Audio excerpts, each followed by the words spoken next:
Well, the sirens were blaring. Traffic on the corner of Bradley and Foster was stopped. Parking is limited, and that can only mean one thing. That's right, football night in Orchid is upon us. Hi, everybody, and a very pleasant good evening wherever you're joining us from. Alongside my partner, Weston Hamill, my name's Kyle Tognazzini, and it's our pleasure to welcome you on campus of Righetti High School, Foggy Orchid, California. The battle for the shield tonight. Two schools that sit a mere stone's throw from each other square off here in another Mountain League matchup. The St. Joseph Knights make the quick walk across the street to face off against our Righetti Warriors. We will get to the two teams in just a minute, but right now, let's direct our attention to our PA announcer as taking the field for the Star Spangled Banner is Righetti High School Marching Band under the direction of Mr. Charlie Kim with drum major Kimberly Duvall. Good evening, football fans, and welcome to Warrior Stadium. Tonight's the one we've always been waiting for every year, the showdown in downtown, the Orchid Civil War. Tonight, the Knights of St. Joseph High School across the street to take on your Righetti Warriors.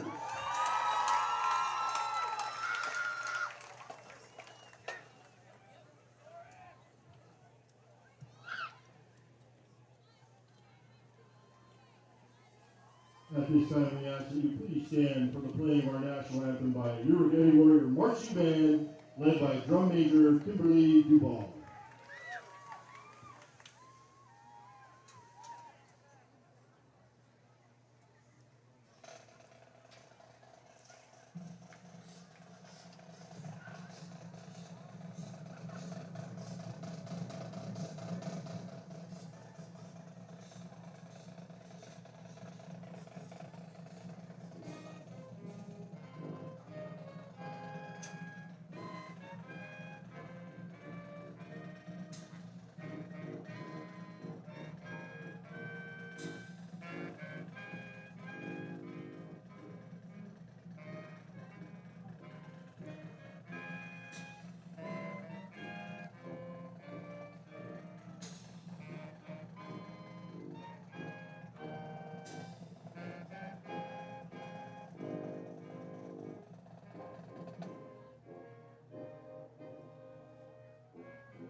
Another great rendition of our national anthem performed by the Righetti High School Marching Band. We welcome you into the broadcast booth once again. It's game number 7 here as the St. Joseph Knights are here to take on our Righetti Warriors. I'm going to bring in my partner, Weston Hamill. Weston, St. Joseph comes into tonight atop the Mountain League, undefeated in league, and a 6-1 overall record. They've been really unstoppable. Their one loss coming against Newberry Park over a month ago. Since that loss, they've won 5 straight, and when I say 5 straight, I mean 5 convincing wins, hardly being tested. Who are you excited to watch tonight for the Knights? I'm going to look first and foremost to the Knights QB, Darian Mensah. He has had a very good year this year, being one of the best all-area QBs so far this year. And they have running back Carter Vargas. Look for him to go and get the ball early and often tonight. And also, they have a very good wide receiver in Colin Fassey. I hope I get that name right. Fassey, right? Fassey? Yeah. So he's going to be getting the ball tonight, too, and he's a playmaker for the Knights as well. I mean, the Knights are 6-1 for a reason, and they look to show it tonight. Well, the Warriors, on the other hand, come in with a little bit of a different trajectory. They're 1-6, 0-4 in the Mountain League, and really it's just not been able to put a lot of things together. But, Weston, you know this well. You're a Righetti student. It was a rivalry night, and anything can happen in rivalry weeks. So, really, I mean, explain that to me. What's it like being a part of this rivalry, and what can we expect from the Warriors tonight? It's super cool because even though both teams are going in, different trajectories, I'd say put the records aside for tonight and get ready and ball out if you're each team tonight. I'd say go out there. You don't have to look to a certain player if you're Righetti tonight. How about the whole team step up and play complementary football? I think that's what the coaches are going to look for tonight. And if you're a senior as well, look, this is your last time strapping it up against your cross-street rival. It's going to be fun, and they're going to remember this for, their whole lifetime right here. Absolutely. We'll talk more about the rivalry as we get into the game, but tonight the Warriors, they're really kind of led by Isaiah Abrigo, their big running back. And when he touches the ball, dangerous things can happen. If you're the Knights defense, you're going to try to stop him. But tell me more about Isaiah Abrigo. Abrigo's looked really good this year, and it seems to me like he's only getting better as the season goes on. We've seen him at the start of the year. He was not a volume guy, right? He would be very efficient. He wouldn't touch the ball a whole lot. We were thinking, man, if they get Abrigo more involved in this offense could possibly explode. And Abrigo's a guy who takes a lot of counters. We saw in the last home game here, it seemed like he got about 20 counters, and all of those plays went for at least 5 or more yards. So get him the ball often, I would say. For me, Weston, when I'm watching the Warriors play, they have pieces that put together, and then they just kind of stall. It's about putting that complete package together, finding the end zone, which they haven't done a lot this year. They've been outscored 211-93. The Knights, on the other hand, outscoring opponents 252-88. So vast differences here. If you're the Warriors, time of possession has to be big, correct? Time of possession is a huge thing, and what we've seen so far from the Warriors is that they lose that part of the aspect in all of the games they play, and that, to me, is a huge sign of who's going to come out with the win or the loss. I think if you're the Warriors tonight, you just get going on the offensive side of the ball, move the chains. You don't have to look to go with huge plays, just run the ball efficiently, and that should open up some good pass plays, we hope. Well, regardless, we're about to get started. 57 degrees, game time temperature, foggy a little bit, kind of high clouds, high fog, I would say. Malachi Langley is the deep man for the Knights. The Knights in all white will return the opening kick. The Warriors will be on defense defending the west end zone. Looking at the flag, well, it's pretty still tonight. Wind's not going to be a factor. Cool temperatures, though, expected to drop a little bit more. Andres McGowan, the Warriors kicker, will tee it off here, and we're about to get started. That's right, it is the Showtown in O-Town. Warrior football right here at Warrior Stadium. Knights, Warriors, battle for the shield about to begin. So the Warriors come out, they kind of run up to thinking they're going to maybe do an onside kick. That's pretty typical for the Warriors here. They do that a lot. Andres McGowan points to his right, points to his left, points to the end zone, and here we go. It's going to be an onside kick, but that's not going to fool anybody, as that's Knights ball and a big risk right there for the Warriors, as St. Joseph has good field position about the 49-yard line. Wow, very risky play, and probably something you don't want to be doing is giving this Knights offense with Mensa at QB the ball at the 50. Great field position early, but if you're the Warriors, I think if you're going to make this a competitive game or even have an opportunity to win, you got to make some defensive stops, create some turnovers, and maybe steal a possession on special teams right there. What do you got to lose? That's what I say, right? What do you got to lose? So they're going to be in the spread offense. Darian Mensa, the quarterback that transfers from San Luis Obispo, will be under center. Will in the shotgun tonight. He's standing next to him is Malachi Langley. Dropping back, Mensa pass is complete. That's McGowan on the left side. Callie Rodriguez swipes for it, doesn't get him. And he's finally brought down after a first down. That's Brian Moneghetti on the tackle. So a quick first down there for the Knights. And that's kind of what the Knights do. They run a lot of no huddle, and they get it out quick. They try to find your weakness. And, that's just their offense. Yeah, if the Warriors are going to play back like that and not press up on the receivers, then the Knights will probably take full advantage of that. Back into the shotgun for Mensa. This handoff is to Carter Vargas. Vargas cuts forward, and he gets to the 29-yard line, so a gain of 8 on the play. 8-yard gain for Vargas for the Knights. Stop made by Prado. You look at the boys up front for the Knights, Weston, they're big. I mean, there's 300-pounders all across the board. I got one word for you, size. Those guys are big, and if they can move well, too, I mean, that makes this Knights offense so explosive, I would guess. Oh, you look at their roster, there's some guys 350 pounds listed, 365, and I'm not joking. And for a high school team to have that big of an offensive line, that's rare. You don't see that very often. Carter Vargas rushes forward for a first down. He'll get inside the 20. So the Knights, 2 quick first downs, and they're in the red zone. Knights offense looking efficient so far. And you see it, the big boys up front are moving, creating big holes for Vargas to get through. And he sees the hole, he sees an opportunity, and he's just running right through it early. Look for the Warriors to get some pressure up front. Fassi and McGowan out wide to the right. One fullback into the shotgun. That's Carter Vargas standing next to Mensah. Mensah drops back. He's going to pull it out. That's going to be a swing pass over there to Fassi. And he was run out of bounds for a gain of that was about 7 on the play.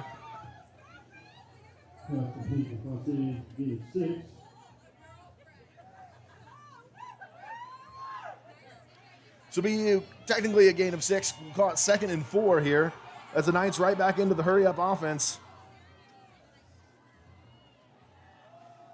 Now it's a run to the right side following the big boy. And Carter Vargas pushes his way inside of the 10-yard line, a first down, and really the Warriors' defensive line not getting much penetration early. No, they're not so far, and the Knights are doing a good job of right there, especially pulling that guard to the outside, getting Carter to the edge, and the Knights are making it tough on this Warriors defense so far. Yeah, interesting. They don't really play with a tight end. They have 6 down linemen right now with a fullback, so they're committing to this run. I mean, if they have a tight end, he's in there to block. I mean, they've got 6 big boys up front. They run a fullback who kind of acts like another offensive lineman. So they're just trying to get big right now with 2 receivers kind of going at the Warriors, which I think is going to be a mismatch, is the size of the offensive line versus the defensive line here for the Warriors. The Knights O-line's really working as a cohesive unit so far, and that's just, if they work like that right now, that's going to probably display throughout the whole game in their favor. 2 receivers this time, an extra offensive lineman into the game. Handoff is up the middle. Vargas spins out of it, tries to leap, and he does, but he doesn't quite get over Jacob Nelson as Nelson brings him down inside the 5-yard line. It'll be 2nd and goal at the 4, I believe. So they did call that a 1st and goal from the 10-yard line. So it'll be 2nd and goal from the 4. Warriors D had one of their guys in there. It looked like Ethan Brown on the play to make a stop, but Vargas just bounced around that. So 2nd and goal, Mensah back into the shotgun with Vargas next to him. Vargas, straightforward, really untouched, and he gets into the end zone for a touchdown. So Carter Vargas, a 4-yard touchdown run to start the first drive for the St. Joseph Knights. Like you said, it looked like Vargas just wasn't getting touched through the first unit of the defense at the Warriors. He's getting through. He's in that 2nd level without being touched. That's going to be a tough going for the Warriors tonight if they don't get some pressure up front. Looks like Jack Stolberg on to kick for the Knights for the extra point. And yes, like back to your point, Weston, I mean, that was about as easy running as you could have possibly imagined there. I mean, watching through the binoculars, he did not get touched till the goal line. I mean, and that's just, if you're the Warriors, you gotta figure out a way. I don't know the answer, but it's gonna be tough if that's the way we're gonna see it. We'll see what the Warriors do though. Offense, they got to answer, right? And that's been the problem with the Warriors all year long, is their offense just has kind of stalled. Can the Warriors put up a drive and match the Knights? We know the Knights are going to score, right? And we said that at the beginning. Will the Warriors, can they just control the time of possession to get the offense some points on the board? Whether it's 3, whether it's 7, but choose some clock, give your defense some rest. To me, that's going to be, if the Warriors make this somewhat competitive, that's the recipe. Absolutely. The Warriors have put up some really good drives this year that have stopped, in the red zone or something like that, with penalties backing them up or possible turnovers, kicking them out of field goal range. They got to hone down, and once they get into scoring position, at least get a field goal. Touchdown would be great here, but score some points. Last week up in Arroyo Grande at that game, it was 14-7 for a good majority of that game. Arroyo Grande pulled away late, but Warriors had the chances to get right back in that game. Just couldn't quite do it, like you said. Had opportunities, and didn't quite do it. So Adrian Mondol fields that at the 15-yard line. He gets forward, but there's a ball on the ground. There is a fumble. No, they're going to call him down, which I think was the right call. It looked like he tumbled over the Knights defender. His forearm hit the ground, and it popped out. According to the official, he was down. Therefore, the Warriors will retain possession as the ground cannot call on the fumble. Magano's a guy that likes to put the hit on the defense too, so he was going for it there, but then it looked like he did a little somersault, and he was definitely down on that play. So the Warriors with Braden Claiborne. Ethan Sunderhouse, the junior running back, will be the tailback tonight. And honestly, not the quickest of guys, but guys run downhill, and he gets positive yardage, something the Warriors really like from him. Claiborne drops back to pass. He's looking to the left side. That is nearly picked off. He was looking for Moneghetti on a little seam route from the wingback position, kind of a streak down the seam of the field. And the Knights picked that off and really honestly probably should have picked that off.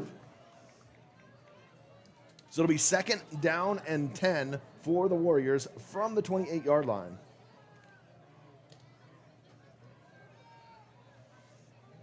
Sunderhouse in the backfield. And that will be Sunderhouse straight up the middle. He'll get about 3 yards on the play. It'll be 3rd and 8. And that's the thing with the Warriors, Weston, is the 3rd and 8s and the 3rd and 9s for their style of offense, the pistol wing tee, that's difficult. That's going to be tough. It almost forces them to have to throw the ball. Now, they have a few runs that could work in these situations, like a counter supposed to Abrigo or something of that extent, but it's almost a passing situation. Rolling right is Claiborne. That pass is complete. Did he get enough? That was to, I believe, Jacob Nelson. And it was. He's close to the sticks. It should be a first down. Are they going to give it to him? They are. So a great job of Jacob Nelson finding the sticks, running that perfect yardage to the down distance marker. And that's something as a receiver, they don't always do. They run that short, and you're at 4th and 1. That was a smart play there, and he got a first down. That's right. He got about, 4 yards or so past the sticks, and he comes back to the ball, but he still gets that first down. Smart play. That's Vance Abercrombie. Abercrombie up the middle. He gets about 11 on the play. The sophomore running back. Good to see him back. You've coached Vance. He's a stud. Abercrombie's a beast, and he's going to compete no matter what. So you get that guy in the game. He is a gamer. I don't care what sport you put him in. That dude is an athlete no matter what it takes. So 2 first downs there for the Warriors, something you like to see. Abrigo in motion. This handoff is to Abrigo. He's trying to get the outside. Cuts up, and he'll get about a yard on the play. Did a good job of turning a negative play into a positive. Put his foot in the ground. It'll be 2nd and 9. Isaiah Abrigo, the carrier. It'll be at midfield. I'm going to look for this matchup all night with this O-line versus their D-line. It looks like their defense really pursues to the ball very well so far here, and we're going to need those Righetti linemen to stick with those blocks all night if you're going to want to get some positive gains. Moneghetti and Abrigo. This handoff goes to Moneghetti. Moneghetti forward.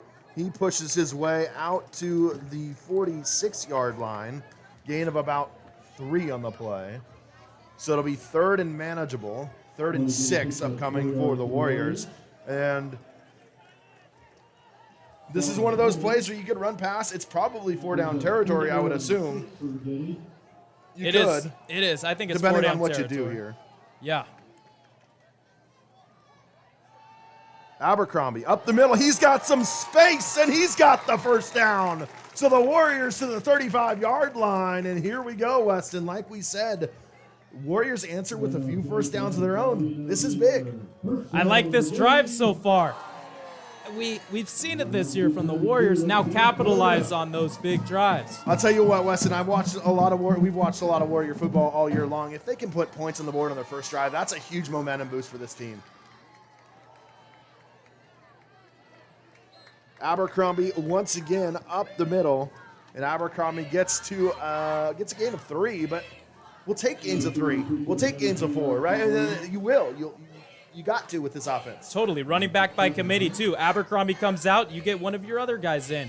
Look for Sunderhouse. Look for Moneghetti. Look for those guys to keep stepping up and just pile on some good gains for the Warriors offense. I like Abercrombie, too. He's going with some old-school football. He puts 2 hands on the ball, and that's it the whole time down the field. I like that. Ball security.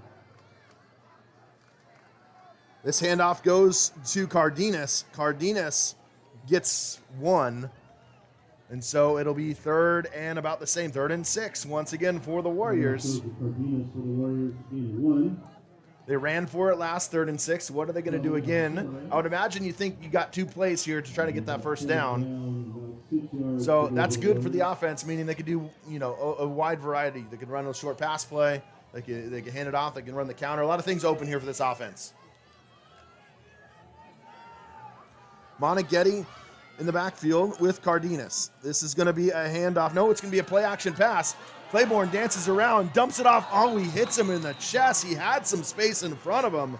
And unfortunately, Cardenas dropped that. I will say that had some zip on it for being about a 4-yard pass. That did.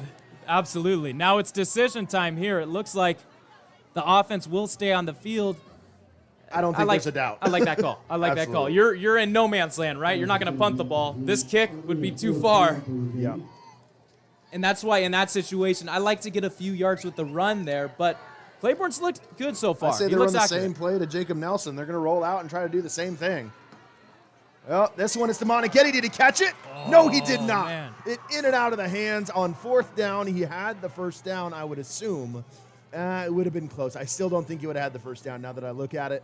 So it is incomplete, a turnover on downs. And like we said, Wes, you put some first downs together and you get to about the 30 in this no man's land, and that's just been so typical of the Warriors offense all year long, just have not capitalized in putting points on the board. So tough. You get into 3rd and, intermediate right there, and you look to throw the ball, 2 incompletions. I just like running the ball there, but Claiborne's hit him where he has to, but right there, Anthony Vargas, I believe, number 6 on the pursuit. He just made a great play to break that one up. So Knights offense back on the field. Mensah rolls to the right side. Now he might pick it up and run with it. Dances around, and he goes out of bounds. Run out of bounds there by Josiah Lachey. So it'll be 2nd and down and 7. And for the Warriors defense, Weston, we got to find a way to get some stops. Definitely. I like the coverage there on the back end by the Warriors, but if you have a chance to get Mensah down in the backfield, that's going to be huge here. Look for the defensive line. They have to answer back right now. 6 big white helmets there at the top. Pass complete out to the right side. That's a McGowan. McGowan makes someone miss, and he gets to the 45 for a first down. Pass complete to McGowan, and there'll be another first down for the Knights.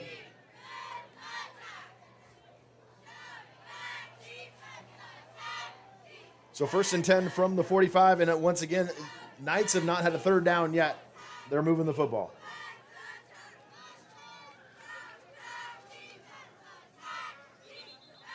That looks like the Warriors jumped off sides, a neutral zone infraction there.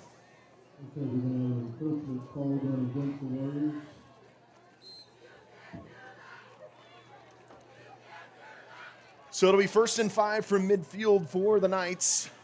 2 receivers to the right on the short side of the field. Mensah hands this ball off to Vargas. Vargas runs into a wall, makes a couple man miss, and he's still going. Finally drugged down. The Warriors had the chance to get him in the backfield, and they could not. So some shifty running there by Carter Vargas, and he gets to the 31-yard line. Vargas right now is just displaying some tough running through the holes, blending it with some shiftiness after he gets past the 2nd line of defense. And, oh, man, that is tough to stop. I'm also impressed the way he's patient running. He waits for his hole, he waits for his lineman, and then he turns it on. He's got that burst of speed. That's impressive for a high school runner to watch. It really is. That's next level. Mensah drops back, rolls to the left. He's being chased by Lopez, and Moneghetti kind of shrugs him off, but Moneghetti gets... Oh, that's not Moneghetti. Excuse me. That's Josiah Lachey. A great tackle there after a gain of 3. Good play there by Josiah Lachey. Lachey, way to stay with it. It looked like Mensah wanted to throw down one of those Derrick Henry-esque stiff arms, but way to stay with it and bring him down. I talk about Lachey a couple games ago. You talk about, like, the glow up from freshman to senior year, how much he's gotten bigger and stronger. He's the guy, man. I can't believe how much he's grown and the football player he's developed into. It's been impressive since his freshman year. Didn't expect it. I would say that. And now he's a starting varsity linebacker. Absolutely. So there you go.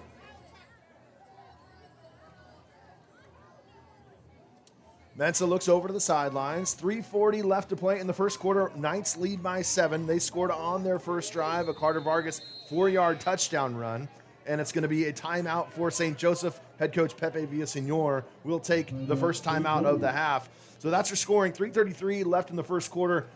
Knights got the ball, opening kick, marched right down the field, 4-yard touchdown run. Warriors got the ball. They marched all the way down to about the 31-yard line, and their drive stalled. So it's 7-0. The Knights on their second drive of the game. 7-0. What do you want to see here? What are your first impressions here early for the game here, Wes? First, it's going to be for the Warriors to try and stop this Knights offense. They are clicking on all cylinders right now, and I don't think they've had 1 third down yet. So it seems like on first and second, they're just going with Vargas up the middle, Vargas to the outside, letting these O-line really work the defenders up the field, or hitting those quick routes to one of their receivers. And if you're the Warriors offense, once they get the ball back, I'd like to see them keep going up the middle with the run. That's what's been working so far. And I've seen, like Abercrombie, he's got some few really nice runs. And you see Sunderhouse, he can really pound it up the middle. So start running the ball up the middle, I think, and then break it open with Abrigo to the outside or hitting Nelson to the outside. Well, it's been all Knights here in this rivalry lately. The last win for the Warriors was in 2014. The Knights are looking for their 8th straight win in this series. A lot of green on that shield, which is the item that they get if they win the game that the two schools share. Pass is out to the right side. Did he catch that? No, he did not. No way. A good throw there by Darian Mensah. I thought that was on thread 2 defenders. Kind of a risky throw. It looked like it could have been out of bounds. I'm not sure if it bounced in and out. It's far side of the field, tough to see. For Mensah to put that in such a tight window on the run, that shows you the skill level of this kid. That was impressive. He came down with that ball. Was he out of bounds maybe? No, he's definitely got some arm talent, really good arm talent. Notice him his sophomore year, he's playing for San Luis Obispo. Transferred last year, took over about halfway through when transfer period came over, and he's been one of the better area arm talents that this area has. So been impressed with him. No, he can throw it, and obviously he's got good agility as well. Mensah rolls out to the right this time, looking for a receiver, and that is complete. A nice throw there. That's Fassi. Once again, a first down on 3rd down and long. So first down there for the Knights. And if you're the Warriors, you got to win some matchups on the outside, right? Absolutely. Fassi's route running's really been a storyline to see here early as well. He'll either go for one of those fade routes where Mensah can hit him over the top, or just those comeback routes, and he's done that nicely. Vargas, there we go. Oh, Warriors nice. finally get a stop. Big stop there, 56. That's Gabriel Sanchez, I believe. Yep. And Sanchez makes a tackle in the backfield. Finally, a negative play for the Knights offense. Sanchez coming through the hole and making a big stop. That's what you want to see. Who's going to step up for the Warriors defense? Second down and 10.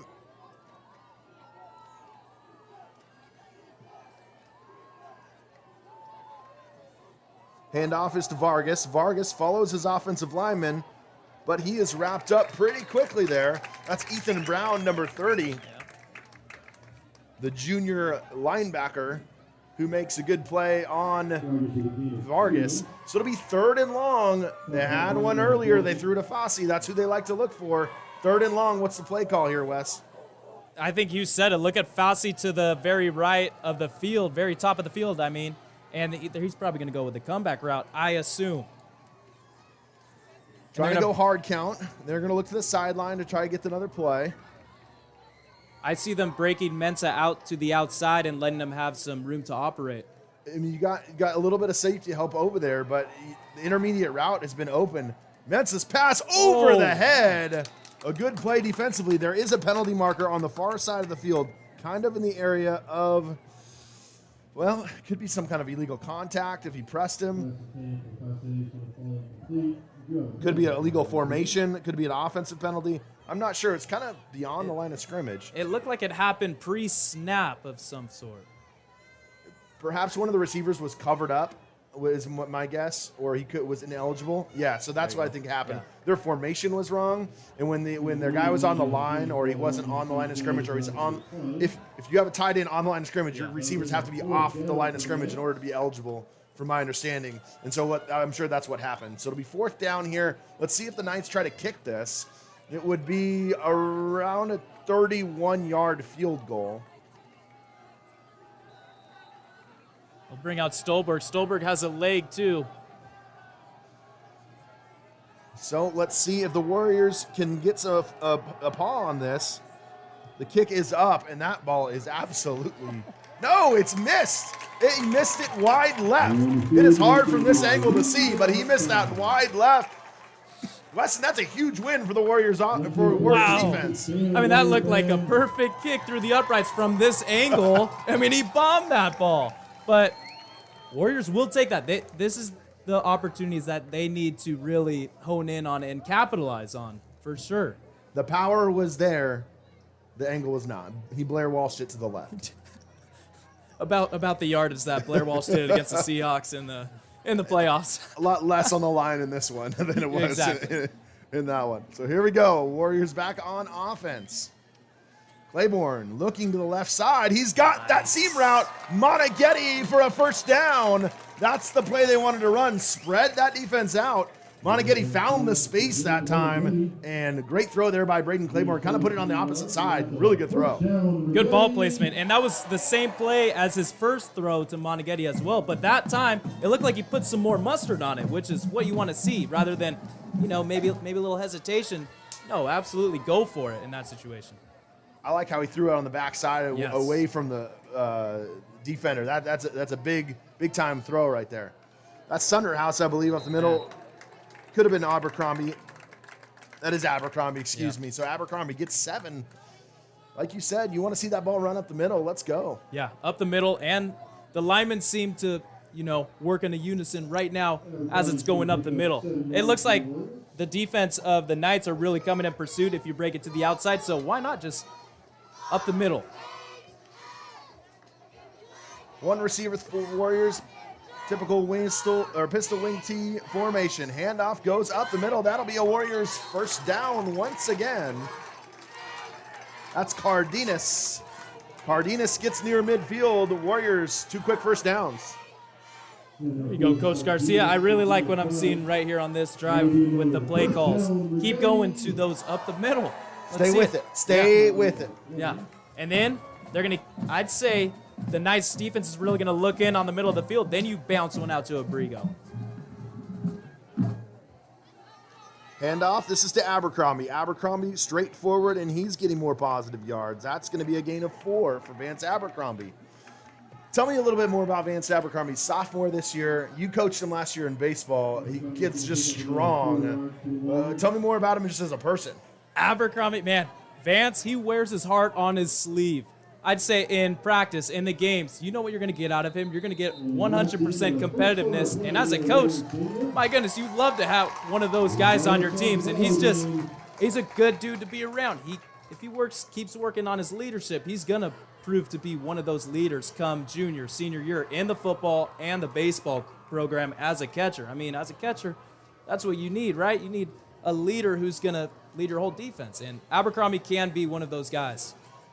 Started the season on the JV football team, got moved up to varsity, and I watched the JV football game. I don't remember who they were playing. It was laughable.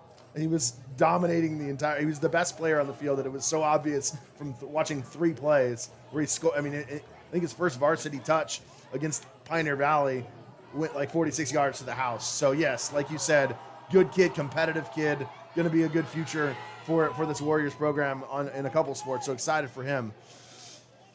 Warriors, here we go. That was the end of the first quarter, so they switched sides, and now we are going to go second down and 6. Claiborne, pass to the outside. Oh, that is incomplete. That was intended, I believe, there for Jacob Nelson. The throw was just a tad high, so it'll be 3rd down. And that's the thing with Claiborne. He's got that arm strength to huck it. And we've seen it a little early. Find the time when you need to force it in there, and then when you don't, accuracy, right? 48% of the passes he's completed on the air. Not exactly what I think you would think is good for him. I think he can be better, and I think it's about the touch. Yeah, I don't think the stats tell the whole story. He looks accurate so far in this game. Abercrombie up the middle, and Coach Payne's going to have a decision to make here. Going to be 4th down and 3 from the 44-yard line. Let's see what they decide to do. They're going to run the punting unit there on the field, I believe. But But their punter's not on the Oh, yeah, there he is. Gilberto Chavez is the punter. I didn't see him. He was already on the field. I saw them run their special teams unit on, and I wasn't sure. I thought maybe there's some confusion on 3rd or 4th down. But it's 4th down and 3. Gilberto Chavez, number 10, is the punt man. He'll go 15 yards deep. Adrian Mondol will be the long snapper for the Righetti Warriors. McGowan is the deep man. Chavez's punt, it is shanked. And when I mean shanked, I mean this is going to go down as about an 8-yard punt. It is at the 35, and so, wow, at that point you probably would have went for it because it would have been about the same thing. That just went straight off the side of his foot, and we haven't seen too much of that. Usually he's a decent punter. Not a great punt there. It's easy to look back on it now and say, well, the Warriors should have gone for it, but in that situation, I like either going for it or trying to pin the Knights back deep in their own territory.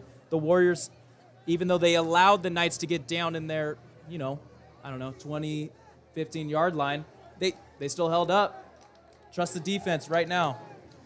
So 1st and 10, 10:57 left to play in the first half. Knights back on their 3rd drive of the game. Now 2 running backs here with Darian Mensah. Calls out an audible here to the right side. They're going to call another timeout, so some confusion there. He had Malachi Langley and Carter Vargas, kind of a double back formation there in the backfield. So a lot of options they could do. Langley, the speed man, one of the faster guys in this area, if not the fastest guy in this area, can run. Carter Vargas, obviously more patient, powerful back. But there's a lot of options you can do with Mensah. Runs the ball. Triple option is in play. A lot of different things you can do. That's a really good option to have, one of your bigger, more bully backs, and then have a speed guy to look to as well. You got to like those options for the Knights. So we'll see what they decide to do. Your typical 5-down lineman, 3 receivers, 2 running backs here formation for the St. Joseph Knights. Mensah play action. Mensah rolling to the left, being chased by Lopez. Can he get to him? He does. Nice. Trips him up. Great play. That's Ryan Lopez, who makes a fantastic play to chase down Darian Mensah. The 5'10", 175-pound senior Ryan Lopez, great play. Ryan Lopez got around the left side of the edge and chased Mensah all the way down the field. You got to love that hustle. Get some energy into this defense. So, double back formation once again. 2 receivers to the right, 1 to the left, dropping back. Quick throw to the left side. That is complete. That's Fossey. And Fossey's pass will go for a first down.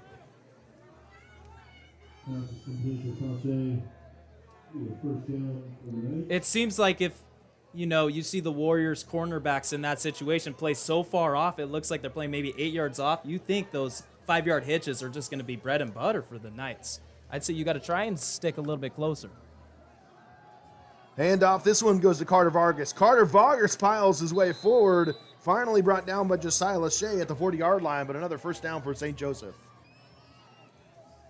If Vargas keeps going on this base, he's really going to wear down the Warriors defense. He gives some tremendous blows through the safeties and the linebackers once he gets through.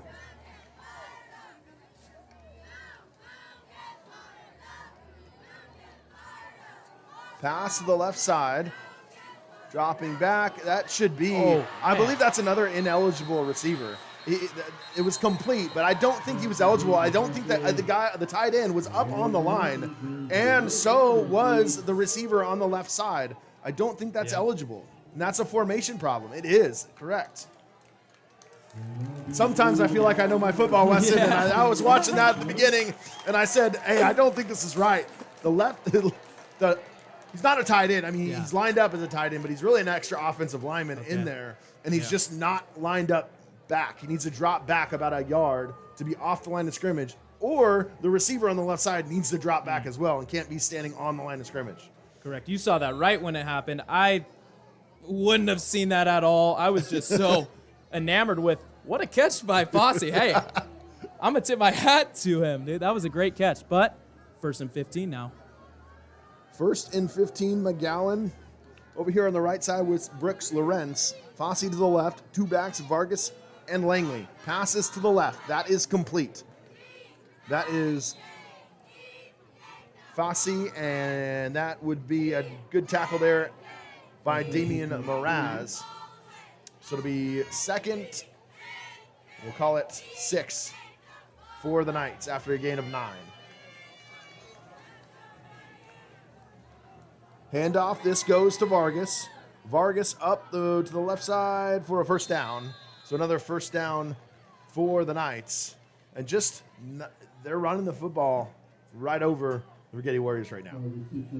Running the football well just provides so much you can do in the offense, right? I think as a lineman, they love when run plays are called so they can move up the field and look to bully the defenders. And once that gets going, you have a quarterback in Mensa, kind of a do-it-all type guy, and it proves tough on a defense. Oh, kind of some fumbled snap there, or a exchange. Warriors sniff it out. That's Lachey, who brought down, I believe that was Malachi Langley, who got that handoff. And kind of just a weird exchange there at the middle.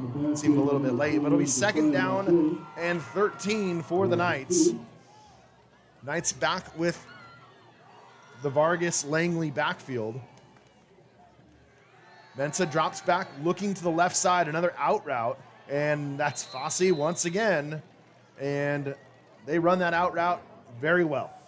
Yeah, it looks like they have Mraz just match up with Fassi for the time being right now. It's a matchup that the Knights are going to want to exploit if he keeps playing off.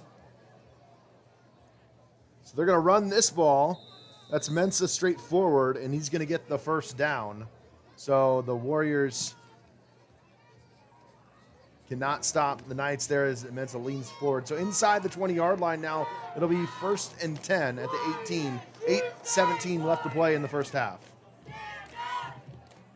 Looks like 75 Twisselman hopping off the field. Hope he's okay.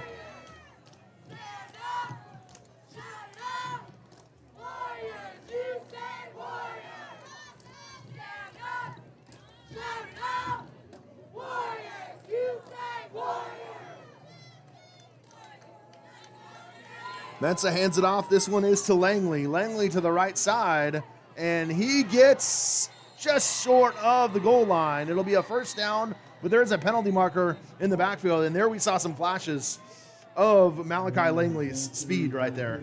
A lot of speed. If you get him on the edge with open room, that's going to work a lot of the times for the Knights. A penalty on St. Joe's there. Looks like that penalty will be coming back. Yeah, fun fact, both Carter Vargas and Malachi Langley had spent a little bit of time here at Righetti High School. Carter Vargas started his high school career here. Langley was over there, came back for a semester, and then obviously back at St. Joseph, didn't play a sport over here, and then moved back. So both, fun fact, both really running backs have spent time and gone to classes here at Righetti High School. Okay, I'll add another fun fact to that as well. Carter Vargas' brother, Jaden, who I played with in youth football, he went to St. Joe's, and my goodness, Carter looks the same as Jaden. Jaden was a bruiser of a back and very fast, too. They have the same traits, absolutely. Mensa's pass, that's complete to Carter Vargas. Josiah Lachey tries to wrap him up. He stops him, and then the Warriors clean it up. So a good play there by the Warriors linebackers. Josiah Lachey first to it, but then finally cleaned up. I believe that was Ethan Brown with the tackle. So it'll be second and even longer.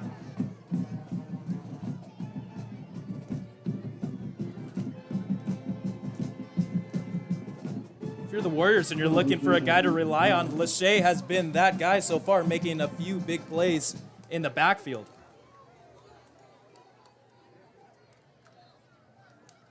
Mensa drops back looking to the left side. That pass is over the head of Oscar McGowan, incomplete.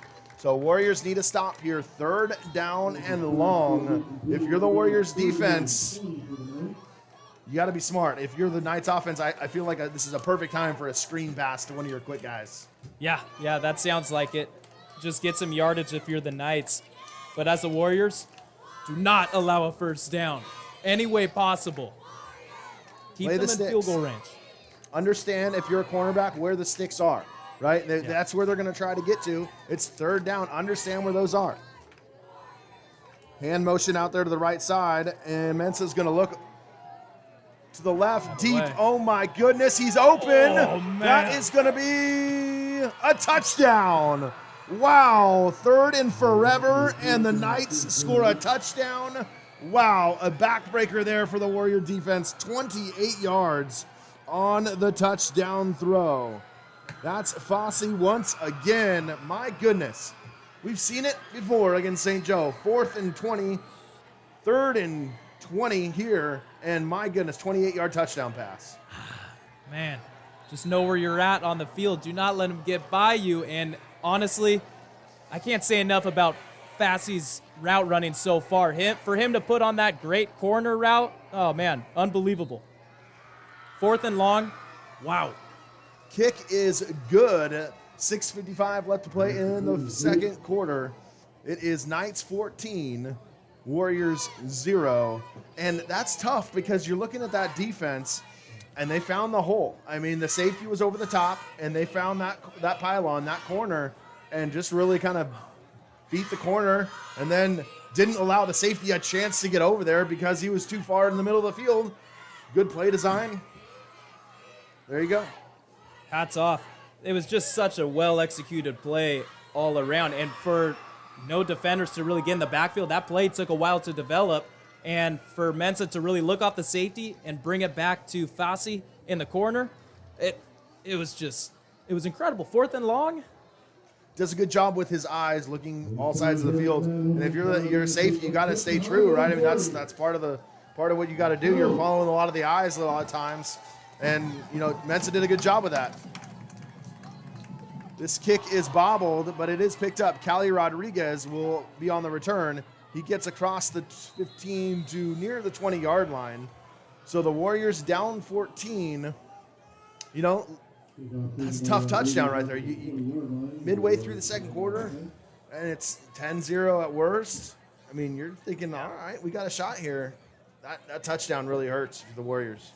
For the Warriors, you just want to keep this game competitive. Stay in it the whole time. Do not allow yourself to just let go of the game completely. And right there, on 4th and long, I mean, who's Mensah's favorite guy to throw to? It's Fosse. So in that situation, you probably want to just, slide that way even more. Here we go. 1st and 10. Warriors have got to answer with some points. Handoff goes to Cardenas. Cardenas up the middle. He gets another positive yards, 4 yard. And that's just been the Warriors' kind of kryptonite, not being able to get in the end zone. They're moving the football. They just cannot get in the end zone. And, it's very challenging. It could definitely be frustrating as an offense to have that. But a positive is they are moving the ball up the field, and they don't seem to be backing down from this Knights D, but it's about how can we put it in our QB's hands or someone's hands to score. Sunderhouse over the left side, and he's getting close to the first down. It'll be about 2 yards short. Call it maybe 3rd and 3.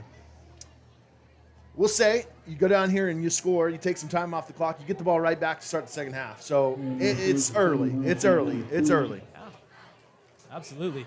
Just under 6 minutes, you would like to see the Warriors have the ball the whole rest of the way here. You never know. It's not their game, but if they take it down the whole way, get some points, that'll be great. Abercrombie gets the ball, and he is wrapped up quickly. Abercrombie loses 2 on the play. So a 3rd down stop for the Knights defense. They sniffed that one out. Abercrombie had about, it looked like 8 defenders on top of him, and he was still dancing around and spinning around defenders off of him. But it looks like, for me, that's the Knights defense, right? It's just everyone in pursuit to the ball and just having just a swarm of tacklers.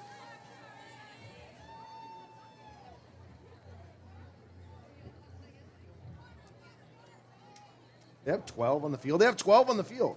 Man. The Knights had 12 on the field in formation. They get off. Snap is good. Kick is up, and that one's much better there by Chavez. That takes a Warrior bounce, and a good punt there. We'll get to the 25-yard line. So a 50, we'll call that 49 yards on that punt. Much better than his 8-yard punt earlier. It'll be 1st and 10 for the Knights. And for the Warriors defense, you got to make another stop here. Absolutely. a great punt right there from Chavez. And compliment that kid for, after a 8-yard punt before, to not let that get in his head and go bomb one down the field. Get them at their own 25. Now, let's go, Warriors. Make a big stop and get your offense on the field. Looks like we're having some issues with our connectivity. We apologize for that. We're trying to figure this out.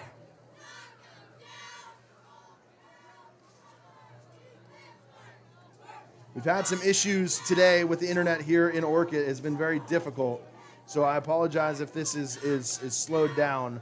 But really what's going on is the internet completely has been just awful at school. In fact, it went down about 2 o'clock today. I don't even know, to be honest, what you'll see from this. Or it looks like it's slowed down pretty good here. So we'll see what we have here going forward. It doesn't look like our internet connection is very strong through this hotspot that we're working with. So I apologize if this is delayed or it's kind of freezing up.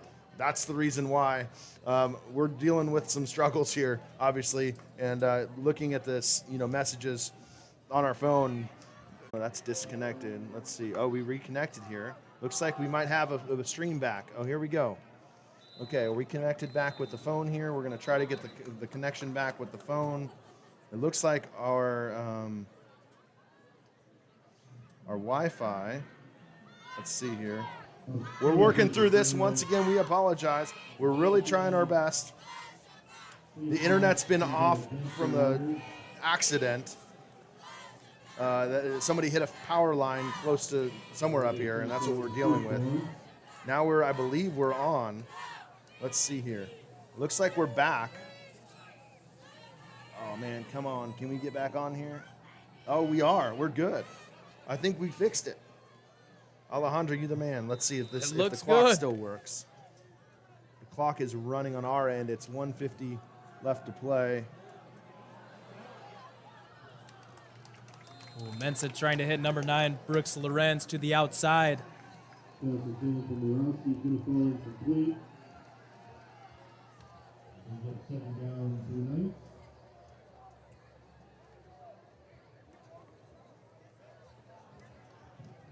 All right. Once again, we apologize. We are dealing with some network outage here, and there we go. All right, we're back on. I believe we're good. Let's see. Looks like we've got access. It looks like we're dealing okay right now. We apologize, everyone. If you're just joining us as the Warriors make a good play there. Adrian Mondole. What a stuff there.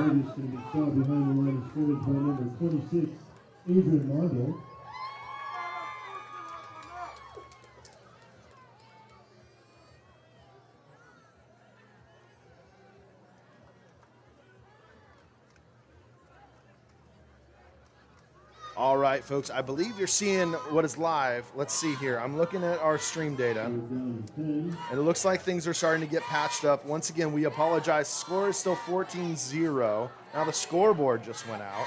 We're dealing with some issues here at Warrior Stadium. Once again, the internet has been spotty. We've had an issue all day long here at Righetti with the internet. It's been, I'm sure some of you have dealt with it at your houses if you're here in Orchid watching the game. And that's what we're dealing with. We kind of just went offline, and hopefully we're back online. It says we have an excellent connection. Looks like we're back.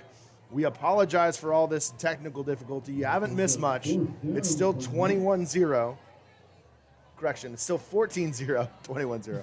So 14-0. 47 seconds left in the second quarter before halftime. Probably missed about 3 minutes of actual gameplay. Knights have been kind of back and forth here in the Warriors' red zone, a couple penalties, but have not scored. So it's 14-0, 47 seconds left to play. Looks like the stream's coming back, and that's due to some network issues that we've been having, and so we apologize for that. Timeout on the field, St. Joseph. Of course, tonight, right? The big game of the year, Weston, and since 2 o'clock p.m., internet in Orchid and Santa Barbara County has been just off with Comcast. So brutal.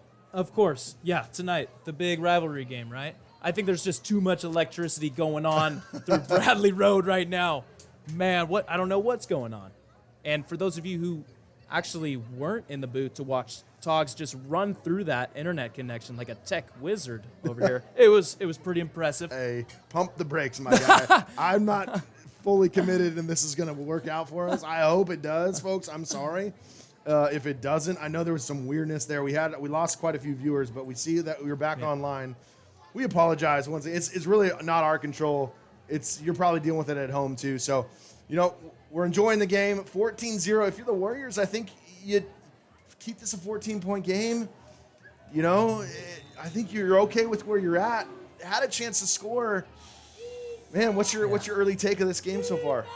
I think they're okay being in this 14-0 hole right now, and the Knights look good so far. There's no doubt about it. But the Warriors are being competitive. The records and all that's kind of thrown away now. It's about how bad do you want it if you're the Warriors right now?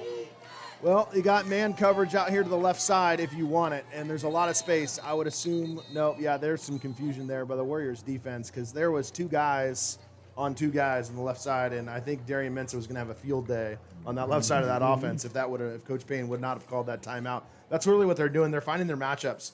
St. Joseph likes to get to the line of scrimmage, check out the defense, what the defense is going to give you. Look back. They call the play from the sideline. They get after it. It's just right now that's what they've been doing, and they've been having a lot of success moving the football. Time and time, that is what they've been doing. And it looks like a fourth and 4, 4th and 5 here, and the Knights going for it. That if you're the defense here of the Warriors, you got to be like, okay, let's stop them right now. They think they can score on us that easy. The big stop can go a long way into the second half. Absolutely. 4th down here for the Knights. A huge play. Honestly, a touchdown here for the Knights is a backbreaker. A stop for the Warriors is absolutely huge. What is the band person doing? Get off the field. You got a band person here at the 50-yard line trying to set their drum major. What are we doing here? It's not even halftime. Yeah. Let's hold off. There could be a pick six and someone running that way. The band is on the field. Wouldn't be the first time. It's all right. They are off the field. Mensah looking back to the left side. He's going to try to keep this. And he's going to get a first down. Darian Mensah just saw all the space in front of him and a smart play. The Warriors didn't have an answer. Really smart. He didn't have anyone to throw to, and the Warriors doing good in coverage just didn't have someone spying him down to tackle him. So it'll be 2nd down and goal. The Knights, did they call their 3rd timeout? Some of the Knights are going over to the sideline. I'm not sure if they called the timeout or what they did. Now they're going to run the play here. 35 seconds left, 14-0. The Warriors will get the ball to start the second half. So it'll be 2nd and goal from inside the 5-yard line.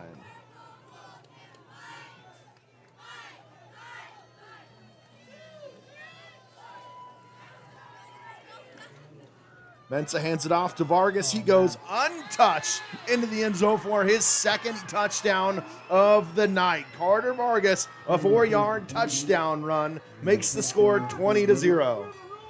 Doesn't get much easier than that, Togs. You can run a truck through that hole that the line just created. And you could just walk in, just like Vargas did there. His 2nd 4-yard touchdown run of the evening. And the Knights strike just before halftime. Snap is good on the extra point. Kick is up, and that is good. So with 32 seconds left to play in the first half, Knights 21, Warriors 0. And we talked about it. That one hurts. I think my takeaway right now is that the Knights aren't exactly dominating this game, I'd say, but they are playing very smart, and they're just moving the ball up the field with ease. They're not just running the score and just putting up some big plays, but they're cruising. We can all see they're just cruising through, and the Warriors have had good drives here and there, but nothing to show for it, right? Very steady, consistent football, taking what the defense is giving them and really just kind of picking them apart, really. And, yeah, I mean, they're definitely dominating in some ways, obviously, but, they haven't had that big, giant chunk play. They're just 10, 8, 12, 13, 14, 8 yards a pop, and that's just going to It's going to win you football games if you can do that every time. They're just playing such smooth football, just wearing down the defense, and it's tough to stop as a defense when they're just putting up chunk gains on you. That goes out of bounds. It will be a 1st and 10 kick out of bounds penalty, 1st and 10 from the 35-yard line. So some decisions to make if you're Coach Bain. Do you take a chance? You got 2 timeouts, 32 seconds. I would assume down by 21. Try to throw a couple balls here. I'd say why not?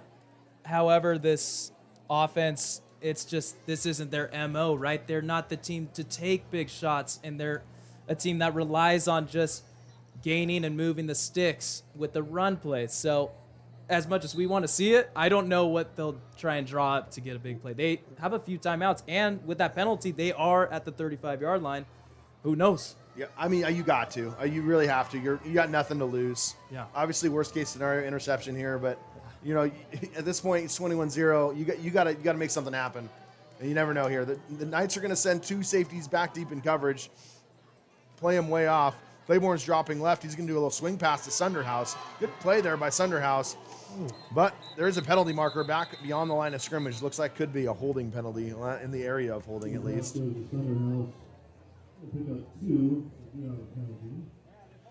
Holding penalty is called on the Warriors, so that'll back them up. Knights have no timeout, so they can't stop the clock. Worst case scenario here for the Warriors. It goes to zeros with nothing happening. They do get the ball to start the second half. The Warriors do. We appreciate wherever you're tuning in from. Welcome you into the broadcast booth. My name is Kyle Tugnazzini. Weston Hamill, my partner. Alejandro Hernandez, our cameraman and scoreboard operator. We've been dealing with some issues here. The internet was out earlier, so we apologize for that buffering and that lag there from about the 4-minute mark to about the 2-minute mark in the second quarter. It seems to be fixed for the moment right now, so we're here. We see it's live. We see there's viewers. We apologize. Hit that subscribe button if you're interested in finding out when we go live for any kind of events. And that will go to the end of the first half. So first half of scoring, your scoring drive, 4-yard touchdown run by Carter Vargas, 28-yard touchdown pass from Darian Mensah to Colin Fossey, and another 4-yard touchdown run by Carter Vargas. And that's the scoring for the Warriors. No scoring. 21-0. We are going to head to halftime. We're going to get a drink of water. We're going to talk a little bit about it. We'll come back with about 5 minutes left to go in halftime. We'll break down the first half for you. But right now, we'll go grab a drink, get some food, and we'll be back for the second half in just about 15 minutes is what they put on the clock here for you. So we'll see you in a little bit. Thanks for watching. We're going to mute it because cheerleaders are going to play some sound, and we get copyrighted if we leave the sound on. But that's what we're going to do, so we apologize for that. But let's enjoy those cheerleaders. They're fantastic. And welcome in, obviously, the Knights cheerleaders as well. You're watching Righetti Sports Network coverage of St. Joseph versus Righetti right here in Orchid. We'll see you in about 15 minutes.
Well, everybody, welcome back. We are just a couple minutes away from halftime being over, the start of the third quarter. It has been all Knights in this one, 21-0. The Knights lead the Warriors here at the Battle for the Shield here in Orchid. Well, it's been an interesting one, I shall say. The Righetti Warriors have had their opportunities, haven't got in the end zone.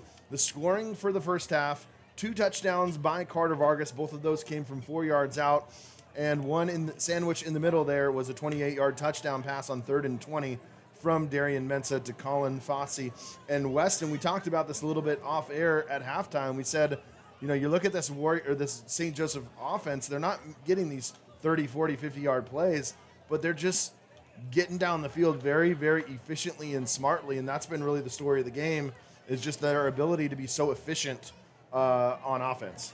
The Knights defense is doing a really good job of taking what the Warriors defense is giving them, and that's those 5, 10-yard throws, and also just running it with your guy Carter Vargas behind that unit of an O-line. And the offense has just looked flawless so far, it seems like. It looks like, I think they've had, 4 drives or so, and they've scored a touchdown on each of those drives except for the one missed field goal. So they put themselves in scoring opportunities on every single drive. And they're not getting those big plays, but they're just taking what they're given, really. If you're the Warriors, big news at halftime. Obviously, you probably noticed it in the second quarter. We stopped calling the name Isaiah Abrigo. Isaiah Abrigo out in street clothes there on the sideline. So probably the best playmaker, the best playmaker, I think, in my opinion, for the Warriors is out for the remainder of the game. That's a tough blow if you're Coach Payne and Coach Garcia, the Warriors offensive coordinator. What do you do, Weston, if you're the coaches, and how do we get back into this game and find some points? Man, I even called out Abrigo's name during the first 6 minutes of the first quarter. Didn't even know he wasn't out there. We must have not got the injury report. Don't know who to blame that on, but I'm blaming, Alejandro? Alejandro didn't get the injury report. You got to be better. You got to show up earlier than what you did today, and you got to give us the news before the game, all right? Come on, Alejandro. Aaron Step Andrews it up. at halftime is Alejandro, okay? Right. You might not look quite like Aaron Andrews, but I tell you what, you can deliver the information, and that's what we need.